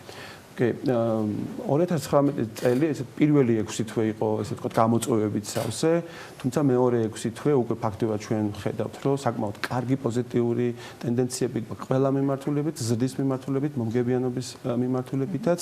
წელი როგორც ასეთი, ასევე მოიცავდა ახალი პროექტების დანერგვა და ჩვენ ალბათ თქვენ იცით რომ დავაანონსეთ პირველი პროექტი საქართველოში ვიდეო იდენტიფიკაციის პროექტი, რომელიც უკვე ჩაშვებულია და მუშაობს, რაც ჯერჯერობით უნიკალური არის საქართველოში. ჩვენ ვიცით რომ ეს მარტო ჩვენ არ ვიქნებით ეს ბაზარს ალბათ სხვა ბანკებიც მიაწოდებენ, რაც არის ძალიან ეფექტური და ძალიან კარგი. ვფიქრობ რომ ეს წელი ასევე ალბათ გამოირჩევა იმით რომ ბანკმა მოახერხა ის რომ იმაზე მეტი შედეგი დადო მომგებიანობის კუთხით, რომელსაც ესე ვთქვათ ჩვენი დამფუძნებლები თავის დროზე ელოდნენ. წარმატებული წელი არის ჩვენი აზრით, თუმცა ახლა რომ შევხედოთ ბოლო წლების განმავლობაში და აი ამ 20 წლიან წლში თუ გადავიდეთ, მთავარი სტრატეგია მაინც არის ეს დიჯიტალიზაცია, მცირე და საშუალო ბიზნესის აქტიური მხარდაჭერა და ამ მიმართულებით აქ ორ პროექტს გამოვყოფთ მცირე და საშუალო ბიზნესს. ეს არის ევროპის EIB-ის პროექტი, რომლის ფარგლებშიცაც ევროპის საინვესტიციო ფონდმა გამოყო 50 მილიონიანი საგრანტო ფონდი, რომელიც ფაქტიურად უტილიზებულია, ფაქტიურად გამოყენებულია. 50 მილიონი საგარანტიო ფონდის საქართველოში გამოყენება ბოლო წელიწადნახების განმავლობაში, 2 წლის განმავლობაში ნიშნავს 100 მილიონი ევროს ინვესტიციას საქართველოში. ეს ჩვენ ესე ვთქვათ გამოვიყენეთ და ეხლა უკვე საუბარი არის დამატებით 30 მილიონიანი პროექტი ფონდი დაგვიმტკიცეს 2020 წლისთვის, რაც აქტიურად იქნება გამოყენებული. ესეც ძალიან მნიშვნელოვანია. EBRD-ს პროექტი ძალიან მნიშვნელოვანია, რომელიც უკვე თქვენთან ეთერში იყო. ეს 25 მილიონიანი ევროს პროექტი, რომლის ფარგლებშიც ჩვენ დავაფინანსებთ ასევე მწვანე ეკონომიკას და მწვანე ეკონომიკა ერთ-ერთი კომპონენტი, რის გამოც ჩვენ მივიღეთ არის ეს პროექტი. აქედან გამომდინარე ჩვენ ძალიან აქტიურები ვართ მწვანე დაფინანსების მიმართულებით. ამიტომ მნიშვნელოვანია ეს ამ თითოეული პროექტის ალბათ აღიარება და ბიზნესისთვის განსაკუთრებული გაცნობა. თქვენ ახსენეთ ორიენტირი მაღალ ტექნოლოგიებზე და პრინციპში ის აპარატები, ის თქვათ სერვისები, რომელიც პროკრედიტს ჰქონდა ბოლო წლების განმავლობაში, ეს არ არის მხოლოდ ბოლო 1 წლის ამბავი, პრინციპში ბევრად ადრე დაიწყო. შესაბამისად, ვიჩეს სურვილს გავიგო უფრო მეტი 2020-ში კიდევ რას უნდა ველოდოთ ამ მიმართულებით უკვე მომხმარებლებისათვის, თქვენი კლიენტებისათვის, ვინც შესაძლოა არ არიან ბიზნეს სექტორის წარმომადგენლები რომლებიც ამ სესხის თქო ათვისებაში იქნებიან დარწმუნებული ვარ ძალიან აქტიურად ჩართულები მათ შორის საცალო თქო კლიენტებისთვის რომლებიც არიან თქვენი ბანკის კი ბატონო თუ ამას ორად გავყო და ვიტყვით სიტყვა ფიზიკური პირების მიმართულება და ბიზნესის მიმართულება ბიზნესის მიმართულება თქვენ როგორც აღნიშნეთ საკმაოდ ბევრი პროექტი გვაქვს და ბოლოში თუ მომცემთ საშუალებას კიდე ერთ პროექტს დავაანონსებ რაც შეეხება ფიზიკური პირების მიმართულებით ჩვენი დიჯიტალიზაციის ესე ვთქვათ პროცესი მანქანათგარები ონლაინ ტრანზაქციები მობაილ ბენკინგი ინტერნეტ ბენკინგი ეს არის ის პროექტები გადააწყო პრინციპში მთლიანად მთელი ნეტვორკი გადააწყო თვითონ ბიზნეს მოდელი შეიცვალა და ჩვენ აქტიურად მუშაობთ ესე ვთქვათ ჩვენს გერმანელ კოლეგებთან იმასთან დაკავშირებით რომ კიდე რა შეიძლება შემოვიტანოთ საქართველოში ისეთი რომელიც ესე ვთქვათ აპრობირებული არის დასავლეთის ან მინიმუმ აღმოსავლეთ ევროპის ქვეყნებში და ეს ყველაფერი ხო ინოვაციური მიმართულებით საქართველოში ეს ძალიან მნიშვნელოვანია დაპირებულ პროექტს რაც შეეხება იქნა გამომდინარე ჩვენ ვისაუბრეთ რომ შეიძლება ამ წელს ვერ მოვახერხოთ და კიდე შეიძლება მოვახერხოთ მაგრამ ვიტყვით იმას რომ პროექტი რომელიც საშუალო ზომის ბიზნესებისთვის იქნება ალბათ ძალიან საინტერესო ეს არის თანადაფინანსების პროექტის მეორე ფაზა ეს SME-ებისთვის არის ახლა გზავნილი არის ფაქტურად ეს არის გზავნილი ფაქტურად საშუალო ზომის ბიზნესებისთვის მცირე იმდენად არა უფრო მეტად საშუალო ზომის ბიზნესებისთვის არის გზავნილი თანადაფინანსების პროექტი ჩვენ გერმანელ კოლეგებთან ერთად ჩვენ ეს პირველი ფაზა გავიარეთ თქვენ გახსოვთ თქვენთანაც ვიყავით ჩვენ გერმანელ კოლეგასთან ერთად და აი ამ პროექტის ფარგლებში ჩვენ 25 მილიონი ევროს ინვესტიცია განახორციელებთ ერთობლივად გერმანულმა ბანკმა და პროგრედიტ ბანკ საქართველოს ერთობლივად საქართველოში ხა ვიწყებთ მეორე ფაზას სადაც ვფიქრობთ 2020 წელს 30 მილიონი ევროს ინვესტირება საქართველოში ერთობლივად რას ნიშნავს ერთობლივად ანუ მონაწილეობს პროგრედიტ ბანკ გერმანია მონაწილეობს პროგრედიტ ბანკ საქართველოს და ერთობლივად აფინანსებს პირდაპირ საშუალო ზომის ბიზნესებს საქართველოში განსაკუთრებით მიზნობრივი ჯგუფი იქნება საწარმოები ვინც აწარმოებს პროდუქციას მეორე ეს იქნება მომსახურება და მესამე ეს იქნება ტურიზმი ეს მიმართულებები სტრატეგიულად გამოყოფილი რაც ავტომატურად არნიშნავს რომ სხვას არ ვაფინანსებთ შეიძლება დაფინანსება მაგრამ სტრატეგიული მიმართულება მაინც ეს სამი იქნება რას ნიშნავს ეს და როგორი ესე ვთქვათ რა ბენეფიტი შეიძლება გქონდეს საშუალო ზომის ბიზნესს ჩვენ პროგრედიტ ბანკ საქართველოს ამ ბიზნესებს აფინანსებს პროგრედიტ ბანკ საქართველოს პირობებით გერმანია პროგრედიტ ბანკ გერმანია აფინანსებს გერმანული პირობებით რაც ავტომატურად ნიშნავს იმას რომ უპრეცედენტო ალბათ პირობები იქნება საშუალო ზომის ბიზნესებისთვის საქართველოში რაც უკვე გქონდა და ეხლა უკვე მეორე ეტაპის არსებობა ნიშნავს იმას რომ პირველმა საკმაოდ წარმატებულად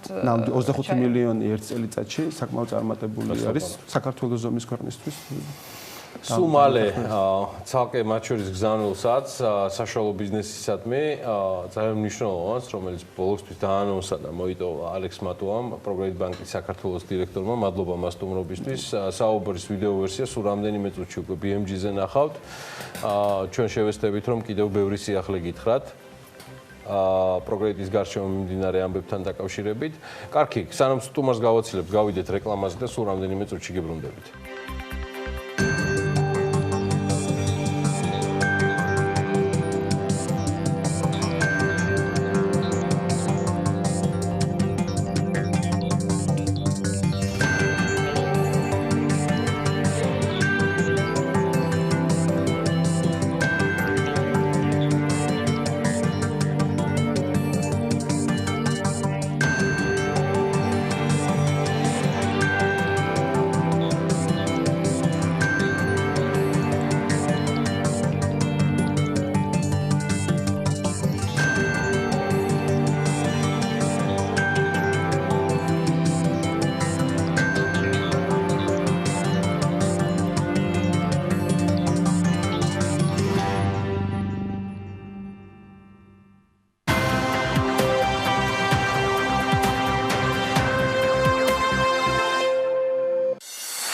გადაცემის სპონსორია ნოვა. 200-ზე მეტი დასახელების ქართული პროდუქტი.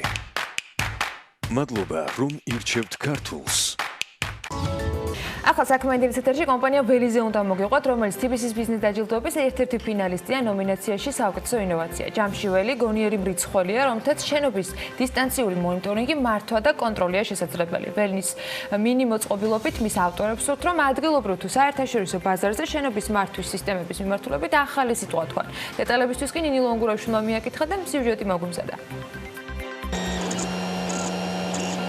ჩვენ ვაკეთებთ შენობის მართვის სისტემებს, რაც მოიცავს სხვადასხვა სენსორების დამზადებას, რომელიც საშუალებას გვაძლევს შენობაში ან სხვა რამე ნაგებობაში ან გარკვეულ პირობებში, შეიძლება ღია სივრცეშიც, მივიღოთ ინფორმაცია გარემოს მდგომარეობის შესახებ ერთის მხრივ და მეორე ნაწილი ეს არის გარკვეული სიტუაციების აგრეგატების მართვა, მაგალითად იგულისხმება განათება, კლიმატური მოწყობილობები, სპეციალური კონტროლერები, რომელსაც ასევე ჩვენ ვამზადებთ და მათი საშუალებით ხდება ყველაფერი ამ პროცესების მართვა დისტანციურად. ჭკვიანი მრიცხველი დავაყენეთ თავდაპირველად ჩვენთან საოფისე ფართზე. აღმოაჩინოთ, რომ რაღაცა ერთი პერიოდი მიდის ჩვეულებრივად, მერე შუაში არის მაღალი მაჩვენებელი, მერე ისო შუალდება, შემდეგ ისო მაღალი. და აღმოაჩინეთ ესეთი რაღაც, რომ თურმე საოფისე ფართში ჩაიდანი როდუხს, სწორედ ეს იწვევდა ამ სკალის, ასე ვთქვათ, მაღლა აწევას. ამის შემდეგ ოფისში დღემდე ანუ სვავთ ყავას მხოლოდ იმ შემთხვევაში რომ დავასხავთ წყალს მხოლოდ იმ შემთხვევაში რომ რამდენი ადამიანი სვავს ანუ დავუშვათ თავაზობ შოთა გინდა ყავა თუ მეტყვის კი ვასხავ მხოლოდ იმ რაოდენობის წყალს რა რაოდენობაც არის საჭირო ორი პერსონის ყავისთვის ველი აკეთებს ისეთ გადაწყვეტილებას რომელიც არის მთლიანად cloud server-ზე დაფუძნებული და cloud სისტემაზე რომელზეც სტომა შემდგომ უკვე შესაძლებელია ნებისმიერი მოწყობილობიდან და ადგილიდან საჭირო მხოლოდ გქონდეთ web browser-ი. ველის ყველაზე დიდი პლუსი რაც არის ის რომ ყველა ბიზნესზე არის მორგებული აბსოლუტურად. ჩვენმა გუნდმა რეალურად შექმნა გადაწყვეტილება რომელიც არის მისაღები მცირე და საშუალო ბიზნესისთვის. ჩვენი მიზეზი ბიზნეს დაჯილდოებაზე რეგისტრაციისთვის იყო ცნობადობის გაზრდა. ჩვენი მიზანია რომ რაც შეიძლება მეტი შენობა გახდეს ჭკვიანი იმისთვის რომ მეტი რესურსი დაიზოგოს და მეტად ეფექტური იყოს მთლიანად ქვეყანა და ეფექტური იყოს ქართული ბიზნესი. წარმატებები ყველა ფინალის გამარჯვებულების მინდობა კი ხვალ საღამოს უკვე გვეცოდინება. ზეგდილით საქმიანი დილის მაყურებელსაც აუცილებლად ვეთყოთ. იქამდე კიდევ რამდენიმეს მოვასწრებთ თქვენთვის ამბების მოყოლას და სტუდიაში ახალ ტრიპკარსის დამფუძნებლები უნდა უმასპინძლოთ. კომპანია, რომელმაც ივლისიდანაა მოქმედა პლატფორმა ერთგვარი Airbnb ოღონდ მანქანებისათვის. მისი შემქმნელები ავტომობილის მფლობელებს საკუთარი 4 თვალას გაქირავებით ფულის შოვნის შესაძლებლობას აძლევენ და ვისაც რამდენიმე დღით მანქანის ყოლა სჭირდება ქირავებისთვის უხსნიან გზას. ტრიპკარზე დღეის მდგომარეობით 350-ზე მეტი ავტომობილია ხელმისაწვდომი, ჯერ საქართველოს და გეგმები, მის ფარგლებს კი უკვე მომავალ წლისთვის გასდებიან, ოღონდ ეს 2020-ში, იქამდე 2019 და წინ დაჯილდოება აქვთ მოსაგები. რას გეგმავენ, როგორ გეგმავენ, ამას ირაკლი ცაგარეიშვილი ტრიპკარსის თანადამფუძნებელი და სანდრო შამანიდი ტრიპკარსის კიდევ ერთ თანადამფუძნებელი არის ჩვენთან სტუდიაში. მოგესალმებით. მიხარია რომ ამ რანგში როგორც ტიპის ფინალისტებს გმასპინძლობ საქმიანი დილის სტუდიაში და მოდი დავიწყოთ კომპანიის შესახებ ამბების განახლებით საქმიანი დილის მაყურებლებისათვის, ან მათთვის ვისაც ვით ჯერ არ იცის ამ პლატფორმის შესახებ, რა მიზანს ემსახურება ეს პლატფორმა, ვისთვის არის შექმნილი, რისთვის არის შექმნილი და რატო შექმნით საერთოდ მოგყევი. მოგესალმებით პირველ რიგში. ესე იგი, პლატფორმა გვაძლევს შესაძლებლობას თქვენი კუთვნილი ავტომობილი გააქირავოთ ჩვენს საიტზე. გაანთავსოთ, ატვირთოთ დისტანციურად ყოველგვარი საბუთების ხელის მოწერის ავტომობილის რაიმე საპარკინგის სპეციალურად გამზრდებულ ადგილზე გაჩერების გარეშე, ანუ პრინციპი არის ზუსტად იგივე, როგორც მუშაობს ასე ვთქვათ Airbnb. თქვენ შეგიძლიათ ყისიერად ნახევარ წუთი დაგჭირდებათ ალბათ მაქსიმუმ რომ დაამატოთ თქვენი ავტომობილი, მიუთითოთ ფასი განსაზღვროთ თქვენ თვითონ, რამდენ ლარად ცუდო გააქირავოთ დღიურად ავტომობილი. უთითებთ უამრავ დეტალებს გაქირავებასთან დაკავშირებით, მაგალითად შეგიძლიათ მიუთითოთ გაქირავება მხოლოდ კვირის სამუშაო დღეებში, ან მხოლოდ ვიკენდზე, ანუ იმის და მიხედვით თუ როდის არის თქვენი ავტომობილი ხელმისაწვდომი, როდის გჭირდებათ ყველაზე ნაკლებად და ამ პერიოდზე გეძლოთ შესაძლებლობა რომ გამოიმუშაოთ დამატებითი შემოსავლებით თქვენი ერთ-ერთი ყველაზე ცვეთადი აქტივით ავტომობილი. აი ხელ საახალწლოდ არდადეგები რომ დაიწყება საშუალებო სეზონზე რომ წავლენ ადამიანები ზოგი საზღვარგარეთ ზოგი მთაში და შემდეგ შეუძლიათ რომ ეს რესურსი გამოიყენოთ. არც კი ერთი წელია გასული, მას შემდეგ რაც ეს პლატფორმა ჩაიშვა. ამ თვეებმა რა შედეგი აჩვენა? ვინ არიან მომხმარებლები, რა ტიპის მომხმარებლები არიან? ძირითადად როგორი ტიპის მანქანების გაქირავებას ცდილობენ ადამიანები? აი ეს პლატფორმა ვიზე მორგებული აღმოჩნდა უფრო მეტად. კი, წლის დასაწყისში დავიწყეთ მუშაობა აქტიურად. გავეშვით ივლისის ბოლოს სატესტო რეჟიმში, სულ რამდენიმე თვე გავიდა, რაც პლატფორმა ფუნქციონირებს. პირველ რიგში მინდა აღვნიშნო, რომ ამ რამდენიმე თვის განმავლობაში საკმარისი იყო იმისთვის, რომ მოეთესტა ჩვენი პლატფორმა ტექნიკურად და მიგვიღო ფიდბექი ჩვენი მომხმარებლებისგან, როგორც ავტომობილის გამქირაობლებისგან, ასევე დამქირაობლებისგან, ორივე მხარეს ჰქონდა იდეებით მოგმართა ძალიან ბევრმა მათგანმა, ასევე რაც ხარვეზოვი პრობლემები. დღემდე ან ჩვენ უმეტესი მათგანი აღმოფხვერით და დაგეგმილი გვაქვს კიდევ უფრო განვითარება. ყოველდღე ვამატებთ ახალ ფუნქციონალებს, რომელიც უფრო და უფრო გაამარტივებს ჩვენი მომხმარებლების პროცესს, თვითონ ავტომობილის გაქირავების და დაქირავების. მანქანებსაც შეეხება განთავსებული არის აბსოლუტურად ყველა ტიპის ავტომობილი, ფასები იწყება დაუშვათ $15-დან და გვაქვს $1500-იანი. ფას მხოლოდ ის ადამიანი ადგენს, ვინც საკუთარ მანქანას განათავსებს თუ აი მე როგორც გამოუცდელი ადამიანი რომ გადაწყვეტე რომ დავრეგისტრირე რაღაც ფასის შემოთავაზების შესაძლებლობაც აქვს პლატფორმას იმისთვის რომ ჩემ მანქანას რა აღწევ თქვა რომ რა ტიპი არის, რა მოდელი არის, როგორი არის, აი რაღაც საშუალო თუნდაც ის აბაზრო ფაზი რომელიც გქონდა რიფკარტმა დაადგინე შეიძლება რომ შემომთავაზოს. საწყის ეტაპზე უფრო რთული იყო რადგან ავტომობილების რაოდენობა ცოტა იყო, თუმცა დღეს ვინც ამატებს ავტომობილს ჩვენ პლატფორმაზე უყურებს დაახლოებით თავის სეგმენტში რა ფასება დაქირავენ სხვა მომხმარებლები და სადღაც იმ ფასს იჭერს ხოლმე მანქანის გამქირავებელი. თუმცა 2020 წლისთვის გვეგმავთ დავამატოთ ფასის შეთავაზების ფუნქციონალი, რომელიც ავტომატურად დაითვლის და დამატების პროცესშივე ყველა იმ კრიტერიუმზე დაყრდნობით შესთავაზებს პირდაპირ ანუ უკანახებს ფასს რაც არის დღეს საშუალო ბაზარზე, თუმცა ჩვენ არავითარ შემთხვევაში არ ვერევით ფასის დადგენის პოლიტიკაში და სრულ თავისუფლებას ვაძლევთ ჩვენ მომხმარებლებს, ანუ ფასს აუცილებლად თქვენ თვითონ გადაწყვიტავთ, რამდენად გიღებთ რომ გააქირავოთ თქვენი ავტომობილი, თუმცა ჩვენი მხრიდან მოხდება ასე ვთქვათ შეთავაზება რეალური საბაზრო ფასის ინფორმაციის მიწოდება. ფაქტობრივად ფიუქარს ეკრება ბევრი ახალი შეთავაზება, მაგრამ მინდა რომ სტრატეგიას და გეგმაზე ვისაუბროთ, რომელიც 2020 წლისთვის გაქვთ, ეს არ შემოიფარგლება მხოლოდ საქართველოს ბაზრით. სად აპირებთ რომ თქვენი ბიზნესი გაიყვანოთ, გაიტანოთ, ბაზრები თუ გაქვთ შესწავლილი და რა შეთავაზება შეიძლება იყოს, არა მხოლოდ საქართველოს, არამედ სხვა ქვეყნებსაც რამდენად შეიძლება იდენტური იყოს ეს შეთავაზებები ამ პლატფორმის მხრიდან სანდრო. წელს ეხლა დავიწყეთ კვლევა მეზობელ ქვეყნებში, გვინდა პირველ ეტაპზე რომ გავაკეთოთ კვლევა და ვნახოთ რომელი ქვეყანა არის ჩვენთვის ყველაზე საინტერესო. სავარაუდოდ არჩეული გვაქვს უკვე ქვეყნები და დაახლოებით 2020 წლის მეორე ნახევრიდან დავიწყეთ ფიქრს გასვლას სხვადასხვა ქვეყნებში. ამის რა დაგჭირდებათ? ანუ დაჭირდება პლატფორმას რა თქმა უნდა გქონდეს ენა საერთაშორისო, იმისათვის რომ ხელმისაწვდომი იყოს, მაგრამ არ დაგჭირდებათ თქვენ რაღაც წარმომადგენლობის ყოლა ადგილზე, ანუ როგორ აპირებთ ოპერირებას ამ მიმართულებით? ერთადერთი მიმართულება, რომელიც არის მოსაგვარებელი, ეს არის დაზღვევის საკითხი.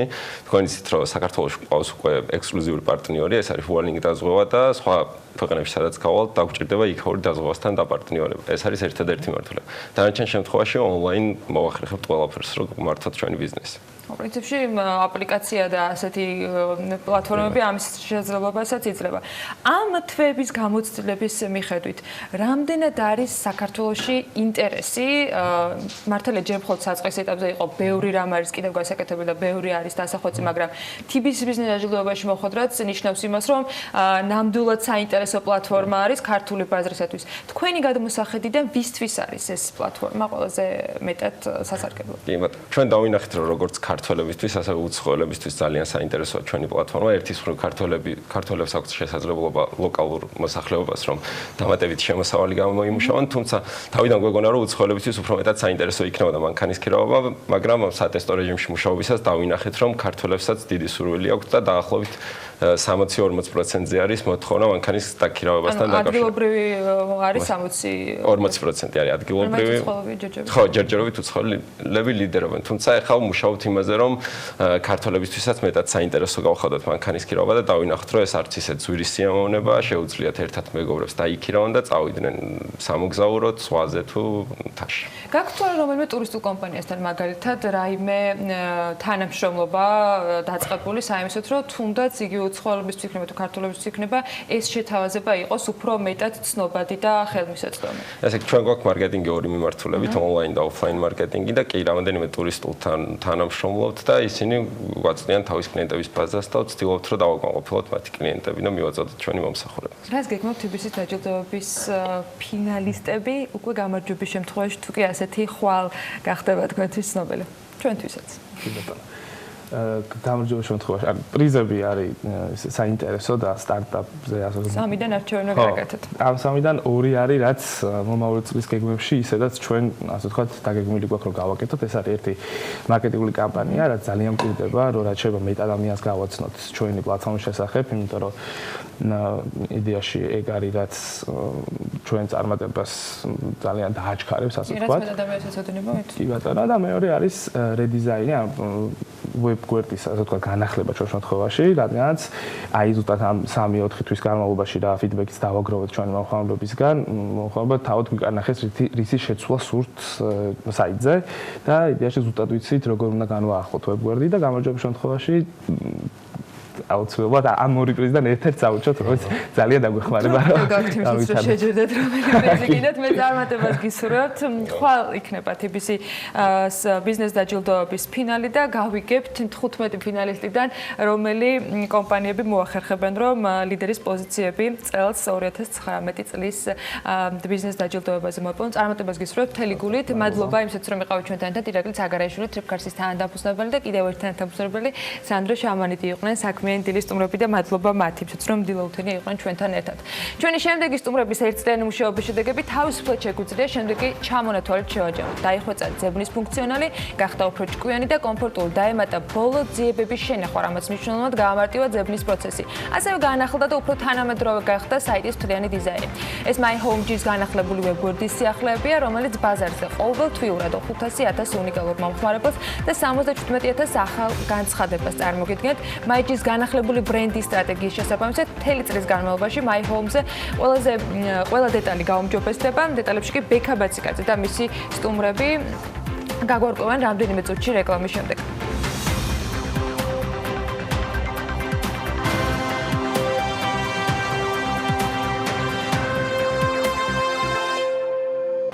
TBC ბანკის გენერალური დირექტორი ვახტანგ ბუცრიკიძე ლარის კურსის გამყარების შეფასებისას მოკლე კომენტარი შემოიფარგლა. მისი თქმით, არსებობს მოლოდინი, რომ ეს ტრენდი მომავალშიც გაგრძელდება. ბუცრიკიძის შეფასებით, ეს ეროვნული ბანკისა და მთავრობის ერთობლივი ნაბიჯების შედეგია.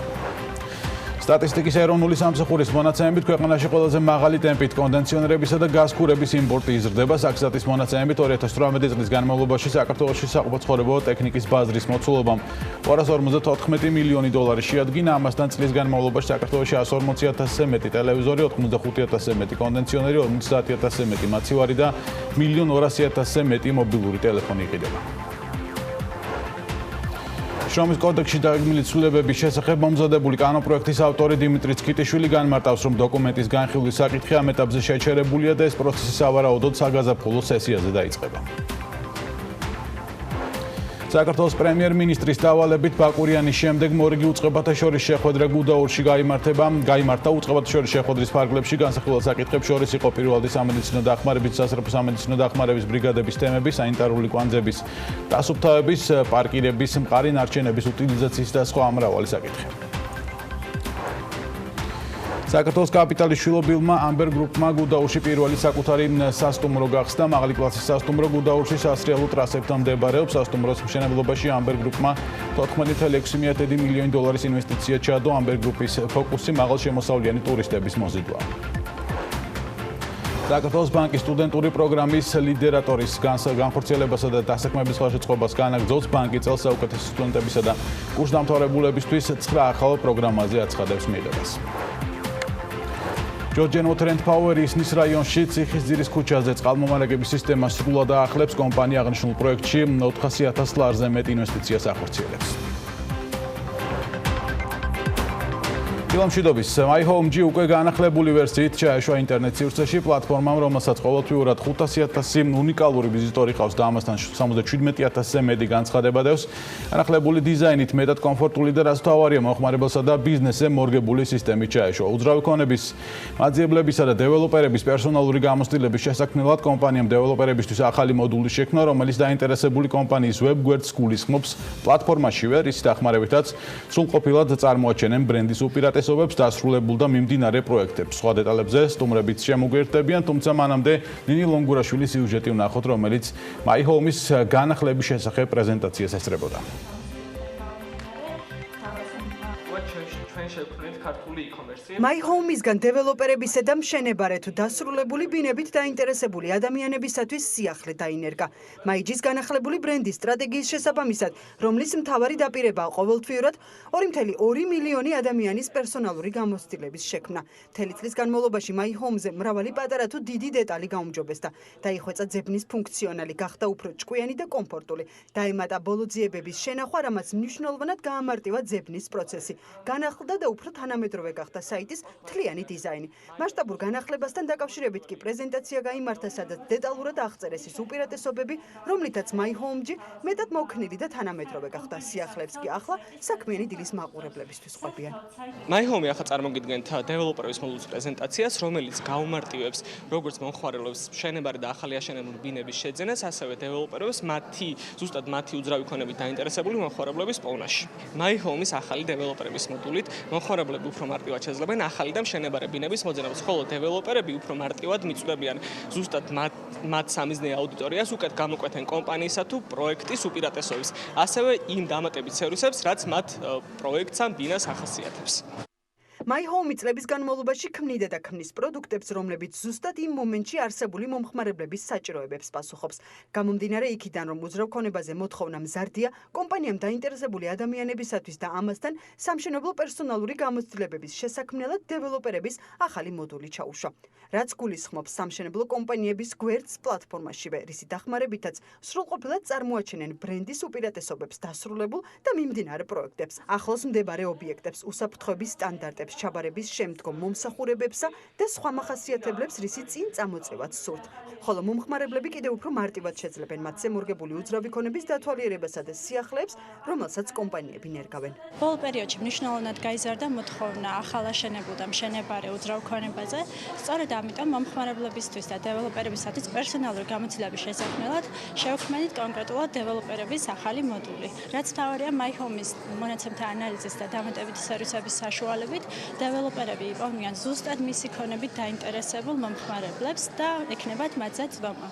მეორეს მხრივ მომხმარებლებისათვის იქნება ძალიან გამარტივება ცხოვრების, იქიდან გამომდინარე, რომ ზუსტად ერთ პლატფორმაში ნახავენ ყველა უპირატესობას, ყველა მახასიათებლებს, აღწერას და იმ დეტალებს, რაც რეალურად მათთვის საინტერესოა ახალი აშენებული უძრავი ქონების შეძენისას. თავად განცხადების გვერდიდანვე მოითხოვენ ზარს, მოითხოვენ ასევე დაფინანსებას ამ ბინის შესაძენად და რაც მთავარია, ბევრად უფრო ნაკლები ძალისხმევით შეიძენენ სასურველ უძრავ ქონებას. My Home-ი უძრავი ქონების ნომერ პირველი პლატფორმა არის საქართველოში და ამის თქმის საფუძველს 92%-იანი ბრენდის ცნობადობა და ყოველთვიურად 500,000-მდე უნიკალური ვიზიტორი იძლევა. My Home-ზე ყოველთვიურად 77,000 ახალი განცხადება იდება, კომპანია მუდმივად აახლებს ვებგვერდს და მის განვითარებაზე ყოველთვის მიდის ფიქრი და შრომა. სწორედ მომხმარებლების სურვილებსა და სამშენებლო ინდუსტრიას არის მორგებული ის სიახლეც, რომელზე მუშაობაც კომპანიამ წელიწადზე მეტია დაიწყო და განახლებული ვერსიით გამოჩნდა ბაზარზე. მადლობა ნინი ლონგურაშვილს სიუჟეტისთვის. უფრო მეტ სიახლეებზე და გეგმებზე ჩვენი სტუმრებისგან შევიტყავთ მურთაზ პუტკარაძე, მაიჯის მარკეტინგის ხელმძღვანელი და მადონა კაჭკაჭაშვილი, My Home-ის პროექტის ხელმძღვანელი არიან ჩვენი სტუმრები. დილამშვიდობის მოგესალმებით. ნინი ლონგურაშვილმა მოიცვა სიუჟეტში თითქმის ყველაფერი, მაგრამ დაგვრჩა რაღაცები, რითიც მინდა რომ შევავსოთ. თემა დასაწყისში მინდა კითხოთ, მადონა, ინსპირაცია რა იყო, რატომ შეიქმნა დეველოპერებისთვის აღნიშნული მოდული და შეთავაზება? ბოლო პერიოდში ისევ როგორც მანამდე My Home-ის შექმნის მომენტიდან ჩვენ ვაკვირდებოდით მომხმარებლის ქცევას, თუ რა იყო მათთვის იმ მომენტისათვის საინტერესო, რა ტიპის უძრავ ქონებაზე კეთდებოდა აქცენტი და რას ეძებდნენ უფრო მეტად. 2019 წლის მონაცემებით, უკვე პირველ 9 თვეს თუ შევაჯამებთ, 64% გაყიდული უძრავი ქონების არის სწორედ ახალი აშენებული და მშენებარე ბინები. შესაბამისად, ამან მოგცა ძალიან პირდაპირი მესიჯი, რომ მომხმარებლისთვის ბევრად უფრო საინტერესო იყო ახალი აშენებული უძრავი ქონება და მშენებარე პროექტები. შესაბამისად, მათი საჭიროებები იყო რეალურად ჩვენთვის ინსპირაცია, რომ მათთვის შეგვექმნა უფრო უკეთესი გამოცდილება ახალი აშენებული ბინების ძიების პროცესში. მთავარი სიახლე აი ამ მოდულისა რა არის, რაც მის უნიკალურობას, ასე ვთქვათ, ზენს აი ამ მოდულს უნიკალურობას, რა არის უპირატესობები მის? მთავარი უპირატესობა უფრო ალბათ ის არის, რომ მომხმარებელს აღარ უწევს სათითაო ვებგვერდზე შესვლა, სათითაო მშენებულ პასუხისმგებლობებზე ჩამოვლა, რომ დაინახოს თუ რას თავაზობს ესა თუ ის დეველოპერი. როდესაც გიწევს რაღაც ბინის შერჩევა და სხვადასხვა საიტზე სტუმრობა, როგორც წესი, ყველა დეველოპერს პატარა ინფორმაცია აქვს გამოტანილი, ან ცოტა განსხვავებულ ფორმატში აქვს ეს მონაცემები, რაც ცოტა რთულს ხდის ამ ინფორმაციის შედარებას და შენზე მორგებული ზუსტად იმ უძრავი ქონების შეძენას, რაც რეალურად ჭირდება. My Home შემთხვევაში ერთი რომ მომხმარებელმა უკვე იცის, როგორ არის სტრუქტურიზებული ჩვენთან ეს ინფორმაცია და მეორე ზუსტად შესაძარისად გამოგვაქვს ეს მონაცემები სხვადასხვა დეველოპერის თაობაზე. ანუ თითოეულ დეველოპერი გამოკვეთავს იმ კონკრეტულ მახასიათებლებს, რაც კონკრეტულ პროექტს აქვს, იმ უპირატესობებს, ჩაბარების შემდგომ სერვისებს, უსაფრთხოების სტანდარტებს და ასე შემდეგ, ერთი პლატფორმის ფარგლებში, რაც მეორეს მხრივ მომხმარებლისთვის ბევრად მარტივია აღსაქმელად და შესაძლებლად თუნდაც. მარტივია თუ არა, თქვათ, თავად დეველოპერებისთვის, ანუ ვისაც აქვს საკუთარი ვებგვერდი, აქვს ბევრი დეველოპერს საკუთარი ვებგვერდი, რამდენად თავსებადია, ასე თქვათ, ვებგვერდთანაც მათ შორის შეიძლება თუ არა დაკავშირება და სინქრონიზაცია. ამ შემთხვევაში My Home-ზე ვიმუშავეთ, My Home-ში ვიმუშავეთ ამაზე ძალიან ბევრი და დეველოპერებს შეუძლიათ პირდაპირ სინქრონიზაცია მოახდინოს საკუთარი ვებგვერდის და ავტომატურად რაც განაახლა ვებსაიტზე ავტომატურად წავიღებ ჩვენს პლატფორმაში და იმ ადგილას, სადაც იწყება საქართველოს უძრავი ქონების ძებნის პროცესი, ზუსტად კარგად იქნება წარმოჩენილი მათი შეთავაზებები და უძრავი ქონება. ყველა იმ პარამეტრით, ვისი წინ წამოწევად სურს. ასევე დაუბრუნდები წინა კითხვას, რა უპირატესობა აქვს? ერთ-ერთი თავი უპირატესობა, მე როგორც გამოსება მაქვს უძრავი ქონების ძიების, არის მომენტი, როცა ამდენი ინფორმაცია სხვადასხვა წყაროდან იღებ, ძალიან რთული ხდება შედარება ამ ორი ინფორმაციის ერთმანეთთან და My Home-ის ერთ-ერთი მიზანი ეს იყო, რომ ეს ინფორმაცია ყოფილიყო შესაძარისი და უფრო გათვითცნობიერებული გადაწყვეტილება მიიღო მომხმარებელს უძრავი ქონების ძიებისას, რა თქმა უნდა, უფრო სწრაფად ვიდრე მანამდე შეძლებდა. ერთის მხრივ შეუძლია დეველოპერს სინქრონიზაცია თქვა და როცა განახლებს, იქაც განახდება ინფორმაცია, მეორეს მხრივ ასე ვთქვათ, აღარ აქვს ვალდებულება, არ ვიცი, შეიძლება თანხის და დროის დახარჯვის მომენტიცაც შეუმსუბუქდეს, რომ პირდაპირ My Home-ზე გააკეთოს, ანუ ეს შესაძლებლობა რამდენად კარგია დეველოპერებისთვის, უპირატესობა თუ არის ამ პროექტის ერთ-ერთი. ჩვენ ვისაუბრეთ მომხმარებლის მხარეს უპირატესობაზე, თუმცა შესაძლოა ბევრად მეტი უპირატესობა ქონდეს ასევე დეველოპერებსაც, იქიდან გამომდინარე, რომ ამ პლატფორმის ფარგლებშივე აქვთ საშუალება დაამატონ და მართონ გასაყიდი უძრავი ქონება, სტატუსები, სხვადასხვა სტატუსით ჯავშანშია თუ გაყიდულია ეს ქონება და ერთ სივრცეში ქონდეთ ასე ვთქვათ პატარა CRM-ი, სადაც შეძლებენ ყველა ის მონაცემი, რაც ამ უძრავ ქონებაზეა, მათი ფასები, კვადრატულობა, ხედები და ასე შემდეგ ქონდეთ ერთ სივრცეშივე თავმოყრილი.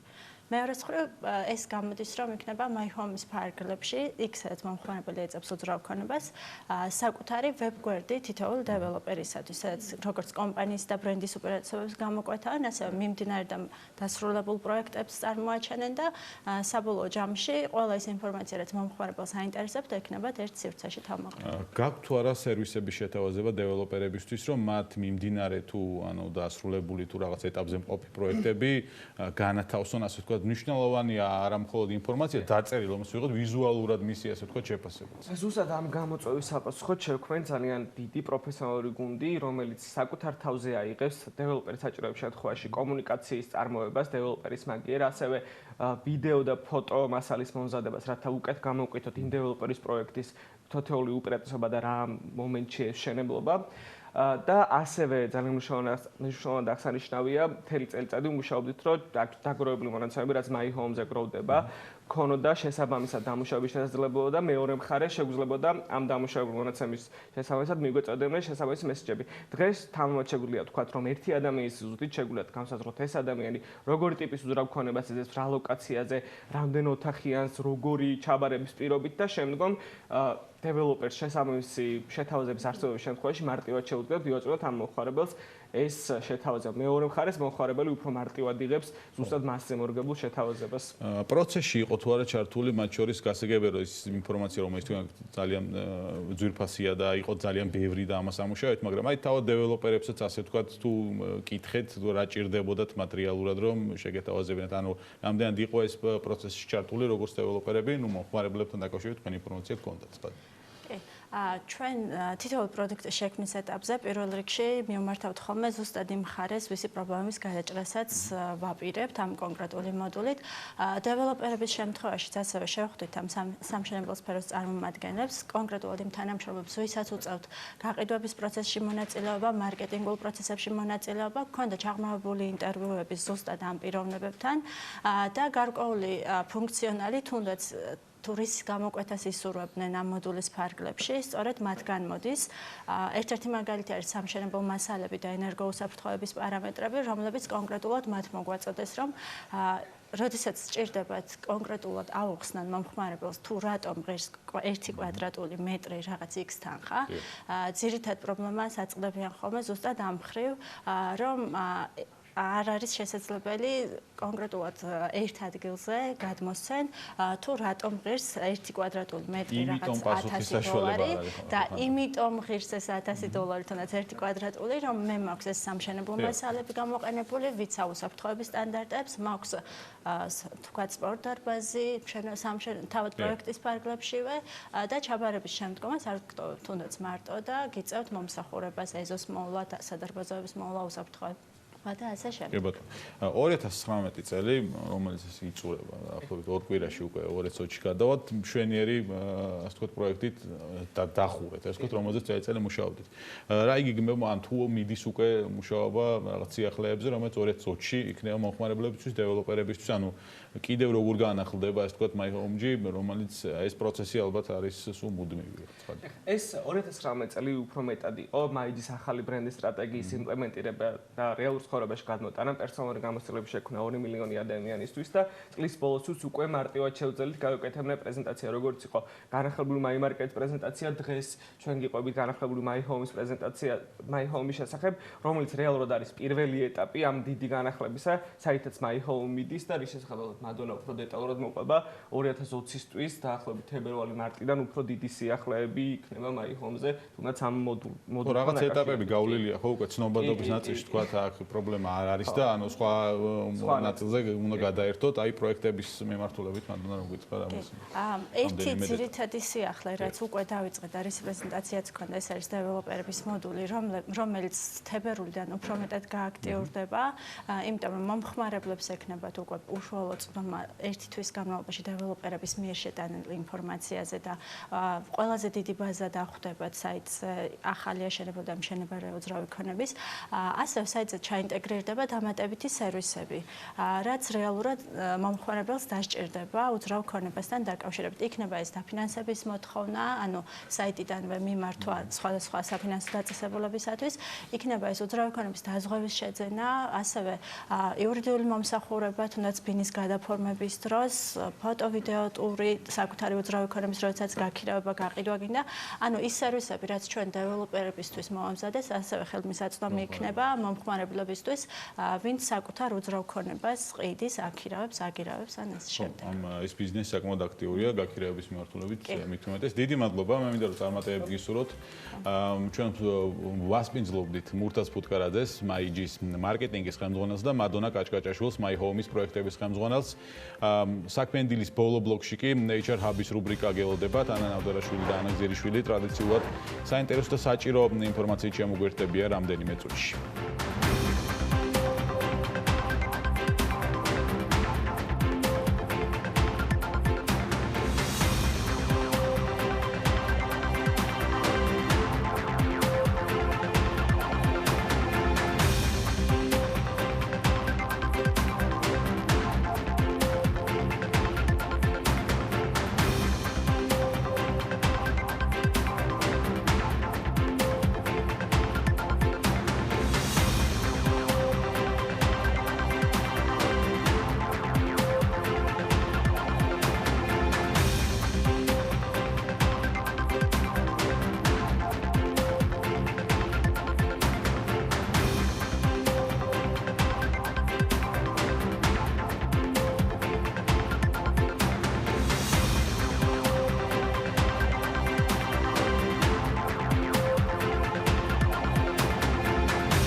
საფინანსო კომპანია კრისტალმა ინფორმაციული უსაფრთხოების საერთაშორისო სტანდარტი დანერგა ISO 27001 სტანდარტი კომპანიას საშუალებას აძლევს ეფექტურად მართოს ინფორმაციული უსაფრთხოება და საიმედოდ დაიცვას მოხმარებლების მონაცემები. თემის დეტალები ვნახოთ ჩვენ სიუჟეტში.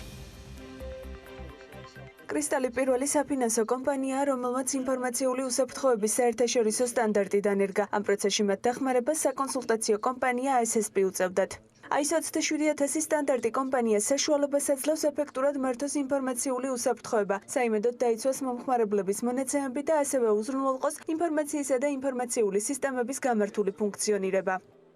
ჩვენ დავისახეთ დიდი მისია, რომელიც მოიცავდა კომპანიის კლიენტების ინფორმაციის, მათთვის მისაწოდებელი სერვისების, კომპანიის თანამშრომლების, კომპანიაში არსებული IT სისტემების და სხვადასხვა IT და არა-IT პროცესების თანამედროვე უსაფრთხოების სტანდარტზე მორგებას. მინდა სიამაყით განაცხადო, რომ საქართველოში ჩვენ ვართ პირველი კერძო ფინანსური ინსტიტუტი, რომელმაც ეს სერტიფიკატი შეძლო აიღო.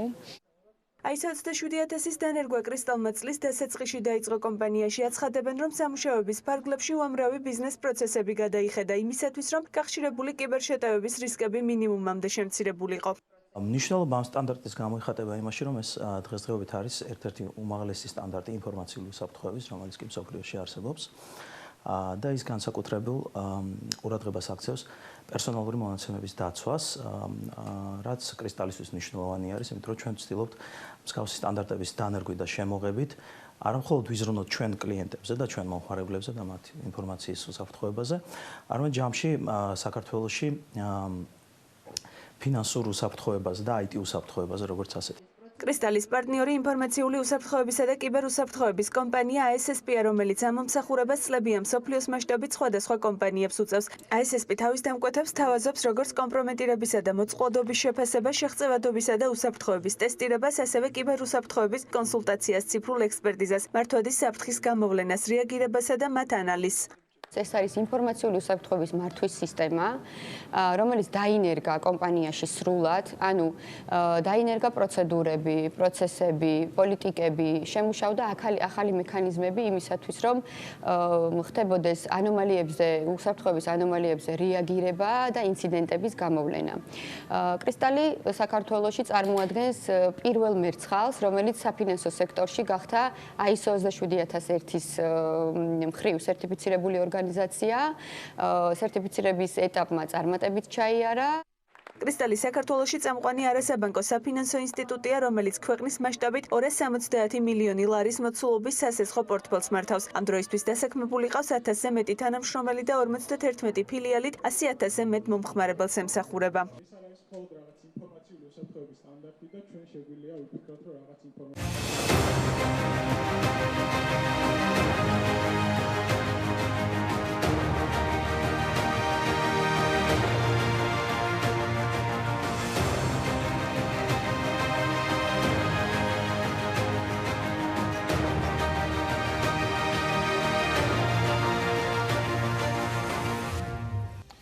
აქტიური და საქმიანი დღის ნაწილია ჯანსაღი ცხოვრება და ფიტნესი.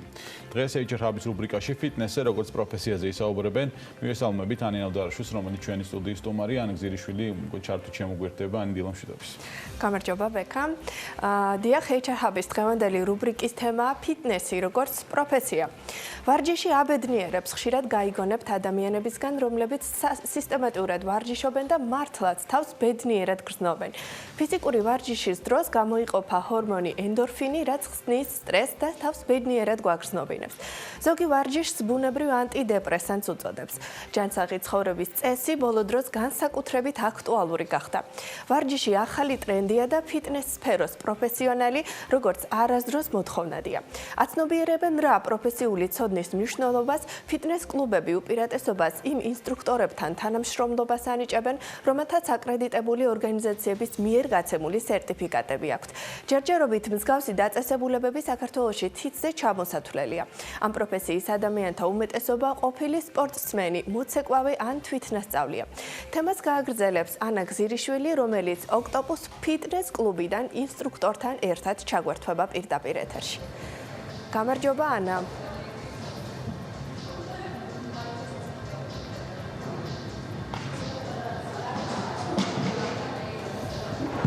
დილა მშვიდობისა, გადავწყვიტე ასეთი ორიგინალურად მოგსალმებოდით.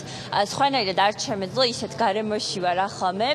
ჩემთან ერთად იმყოფება პირველი ქართველი ქალი ბოდიბილდერი, ია უძილაური, რომელთან შევეცდები გავარკვიო ფიტნეს ტრენერის, ასე რომ ვთქვათ, ფიტნეს ინსტრუქტორის პროფესიის შესახებ ვესაუბრო და მეტი დეტალი გავიგო ამის შესახებ. ბოლო დროს განსაკუთრებით აქტუალური გახდა ეს პროფესია. ალბათ გამომდინარე იქიდან, რომ ძალიან ბევრი ახალი დარბაზიც გაიხსნა. მოდი დავიწყოთ, როგორ დაიწყე შენ პირველი კითხვა მექნება ასეთი, როგორ დაიწყე და რატომ გადაწყვიტე, რომ ამ სფეროში ყოფილიყო, იმიტომ რომ ვიცი შენ პროფესიით ხარ კულტუროლოგი, ანუ სულ სხვა სფეროდან უცებ გადმოხვედი ფიტნესში. მივესალმები მაყურებელს, მოგესალმებით. მართალი ხარანი პროფესიით კულტუროლოგი ვარ. პირველად დავიწყე, იყო ჩემი ჰობი, ასე ვთქვათ, პირველად დავიწყე მოყვარულად, დავიწყე ვარჯიში და შემდეგ უკვე ეს იქცა ჩემ პროფესიად. გავხდი ჯერ სპორტსმენი, დავიწყე აქტიურ სპორტში, მონაწილეობა შეჯიბრებებში და შემდეგ უკვე ნელ-ნელა ამასთან ერთად პერსონალური მწვრთნელი და დღეს უკვე გარკვეულწილად სხვებს ვასწავლი, ასე ვთქვათ, როგორ გახდნენ პერსონალური მწვრთნელები ან მწვრთნელები. ამდენი წელია უკვე რაც ამ სფეროში ხარ, ზუსტად იცი რა უნარჩვევებია საჭირო იმისთვის, რომ კარგი ფიტნეს ინსტრუქტორი გახდე? უნარჩვევები ალბათ კომუნიკაცია, მეგობრულობა კლიენტებთან, იმიტომ რომ პერსონალური მწვრთნელი ისეთი პროფესია, სადაც ძალიან ახლო კონტაქტი გიწევს შენ ვისაც ავარჯიშებ იმ ადამიანებთან. რა თქმა უნდა, პროფესიონალიზმი და ცოდნა, თეორიულიც და პრაქტიკული გამოცდილებაც, მოწესრიგებულობა და მნიშვნელოვანია, რომ შეგეძლო ხანდახან შენი საქმეების გადადება და წინა პლანზე დაყენება, ასე ვთქვათ, შენი მოსწავლის ან მოწაფის, როგორც არ უნდა უწოდოთ, იმისი ინტერესების.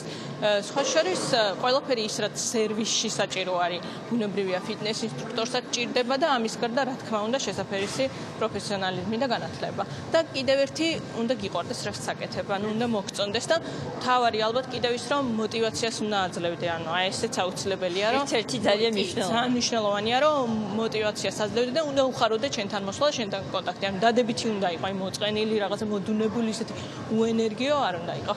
ამ თემას აუცილებლად დაუბრუნდები, თუმცა განათლება ახსენე და მინდა გკითხო, საქართველოში არც ის პრინციპში თითზე ჩამოსაცვლელი სასწავლებელია, სადაც შეიძლება ამ პროფესიას დაეუფლო, როგორც ვიცი, ერთ-ერთ ტრენინგ ცენტრში, ასე ვთქვათ, ფიტნეს სკოლაში არ სწავლის ზუსტად ამ მიმართულებით.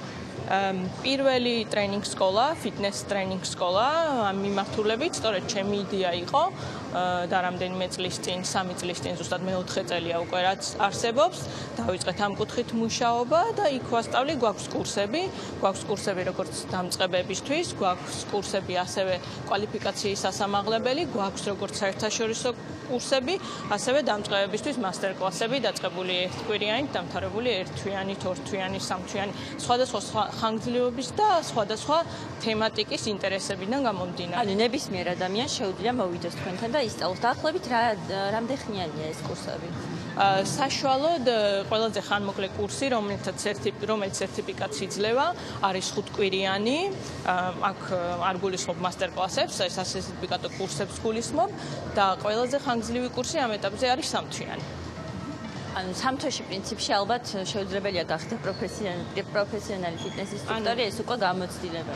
როგორ არის ის სწავლა ხომ ეს პროცესია, ეს არ არის დამთავრებული, ანუ რომელიმე პროფესია არის, რომელსაც დავამთავრებთ 1 წელში, 2 წელში, 4 წელიწადში, ან მუდმივად გრძელდება, ხო? მით უმეტეს ისეთი სფეროა ფიტნესი მუდმივად განახლებადი, რომ სულ კავშირი უნდა კონდეს და სულ უნდა გაიარო. ჩვენთან ძირითადად ვინც მოდიან სტუდენტები შემდეგ, ანუ ერთ კურსს რო გაივლიან, მეორე კურსს გაივლიან, მესამე კურსს გაივლიან, შემდეგ გამოცდილებას იღებენ და ჩვენ ვეხმარებით თვითონ რომ თუ არ აქვთ გამოცდილება დასაქმდნენ ამ სფეროში და კონტაქტები მოიძიონ, ვაძლევთ რეკომენდაციებს და ურჩევთ საწავიდან, ასე ვთქვათ, სამუშაოდ, რაც ადვილია თუ გავითვალისწინებთ, რამდენი დარბაზი იხსნება თბილისში და მოთხოვნა დიდია, რა თქმა უნდა, ძალიან ბევრი პერსონალური და დარბაზის და ნებისმიერი სახის ფიტნეს ინსტრუქტორის არის, მაგრამ განსაკუთრებული მოთხოვნა არის პროფესიონალებზე, ვისაც გამოცდილებაც აქვს და კიდევ თეორიულ ცოდნაც აქვს. სამწუხაროდ ხშირად ხდება ხოლმე, რომ მივდივართ დარბაზში, ავიყვანთ მაგალითად ფიტნეს ინსტრუქტორს და შეიძლება არაპროფესიონალი იყოს, რამდენად ვართ რეალურად დაზღვეულები ამისგან და როგორ შეიძლება გავარჩიოთ ისეთი ნათქვამი ან პროფესიონალი არაპროფესიონალისგან, იმიტომ რომ ჯანმრთელობას ეხება საქმე და შეიძლება თქვა რაღაც დავიზიანოთ არაპროფესიონალთან კომუნიკაციის დროს. რა თქმა უნდა, მე ვფიქრობ, რომ ნებისმიერ შემთხვევაში ჯობია მწვრთნელთან ერთად ვარჯიში, ცალკე ვარჯიში. მინიმუმ ის მოტივაციას მოგცევს და მეტი პასუხისგებლობა რომ მეტად თუ დამწყები ხარ და ზოგადად არ იცი არაფერი. თუ დამწყები ხარ, ანუ შენზე მეტი ნებისმიერ მწვრთნელს ეცოდინება, ხო? თუმცა მეორეს ხრივ თუ რამე პრობლემა გვაქვს, გვიჭირს რაღაც, ანუ რაც უფრო მეტი პრობლემაა, ან რამე ინდივიდუალური მიდგომა გჭირდება, ჯობია მივაკითხოთ უფრო გამოცდილს, ერთ-ერთი შეფასების კრიტერიუმი ალბათ არის ეს და მეორე სხვა ადამიანის გამოცდილება და რა თქმა უნდა ცოდნა, ანუ შეგვიძლია ვკითხოთ არ მოგვერიდოს ადამიანს, რომ გასაგებია რომ მუშაობს ის და პერსონალური მწვრთნელია, მაგრამ რა განხრით აქვს მიღებული ამ სფეროში, თუნდაც რა განხრით აქვს კურსები გავლილი და შეუძლია თუ არა გაუმკლავდეს მაგალითად ჩვენ რომელიმე პრობლემას ხშირად არის ხოლმე ხერხემლის, ზურგის, მუხლის სხვადასხვა პრობლემებით მოდით. თუ შეიძლება ვკითხოთ ჩვენს სტუმარს, რა უნდა გააკეთონ ადამიანებმა, რომლებსაც დროის უმეტესი ნაწილის გატარება სამსახურში, სამუშაო ადგილზე უწევთ. რა რჩევებს მისცემდა ჩვენი სტუმარი მათ? რა რჩევებს მისცემდი იმ ადამიანებს, რომლებსაც დროის უმეტესი ნაწილს ატარებენ სამსახურში? ვისაც არ შეუძლია დარბაზში სიარული? პირველი რჩევა ორ შემთხვევაში ვისაც შეუძლია უმარტივესი რომ დაიწყონ ნებისმიერი ფიზიკური აქტივობით. ანუ ვერ ახერხებს დარბაზში სიარულს, არ აქვს დრო. სიარული, სეირნობა, ანუ ფეხით სიარული, ეს არის მინიმუმი, რაც შეიძლება თავისთვის გააკეთონ. ნუ რა თქმა უნდა, სახლის პირობებში გარკვეულად ვარჯიში. დღეში რამდენი საათია მაგალითად რეკომენდებული ფეხით სეირნობა იმისთვის, რომ ჩაგვეთვალოს ფიზიკურ აქტივობად? მინიმუმ 9 საათი. კარგია თუ დღიურად გვაქვს 10,000 ნაბიჯი, მაინც ეს დაახლოებით 7 კილომეტრია. თუმცა, აი 9 საათიანი სეირნობით იმ ადამიანის, ვინც არ არის საერთოდ აქტიური, თუ დაიწყებს ყოველდღიურ რეჟიმში და ნუ კვირაში 4 დღე, 5 დღე 9 საათი ივლის და შემდეგ მოუმატებს ტემპს, უკვე ძალიან მალე ნახავს შედეგს. ანუ კიდე წინა კითხვას რო დავუბრუნდეთ, ძირითადად რა მიზეზებით მოგმართავთ? ალბათ წონის დაკლება. ყველაზე გავრცელებული, რა თქმა უნდა, არის წონის დაკლების მიზნით დარბაზში მოსვლა, თუმცა ძალიან ხშირია ზურგის პრობლემები. ანუ ეს არ გამორიცხავს ერთი მეორე შეიძლება. ალბათ იქიდან გამომდინარე, რომ სამსახურში უწევთ მთელი დღე ყოფნა უმოძრაოდ და მოდი გვაჩვენე, რომელი მაგალითად მე მგონი ეს შეიძლება გამოვიყენოთ ხო ზურგისთვის და თან რომ გვაჩვენა როგორ შეიძლება გამოვიყენოთ და რაში გვეხმარება ეს არის ზურგისთვის ჩამოკაჩვა ვერტიკალურ ბლოკზე, ერთ-ერთი ყველაზე ესეთი გავრცელებული მარტივი და დარბაზის პირობებში გასაკეთებლად ზურგის ვარჯიში, რომელიც შეიძლება ყველასთვის, რას გულისხმობ ყველასთვის, ანუ ზურგის პრობლემები, ვისაც აქვს სკოლიოზი, თიაქარი, ნებისმიერი სხვა პრობლემა, რა თქმა უნდა, შესაფერისი წონით, ხო? და რა ხშირ შემთხვევაში მაგალითად ვისაც ეს პრობლემები აქვს, თავს არიდებენ ხოლმე ვარჯიში.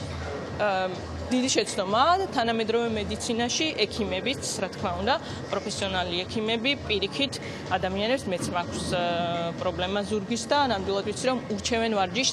ეს არის ერთ-ერთი გამოსავალი მაშინ, როცა რამე გვაწუხებს. თუმცა, რა თქმა უნდა, თუ არის ანთებითი პროცესი და გარკვეული ტკივილების ფონზე გვაქვს, ხო, ვარჯიში, მაშინ განსაკუთრებით აუცილებელია რომ ჩვენ არ ვივარჯიშოთ დამოუკიდებლად და მივმართოთ პროფესიონალს.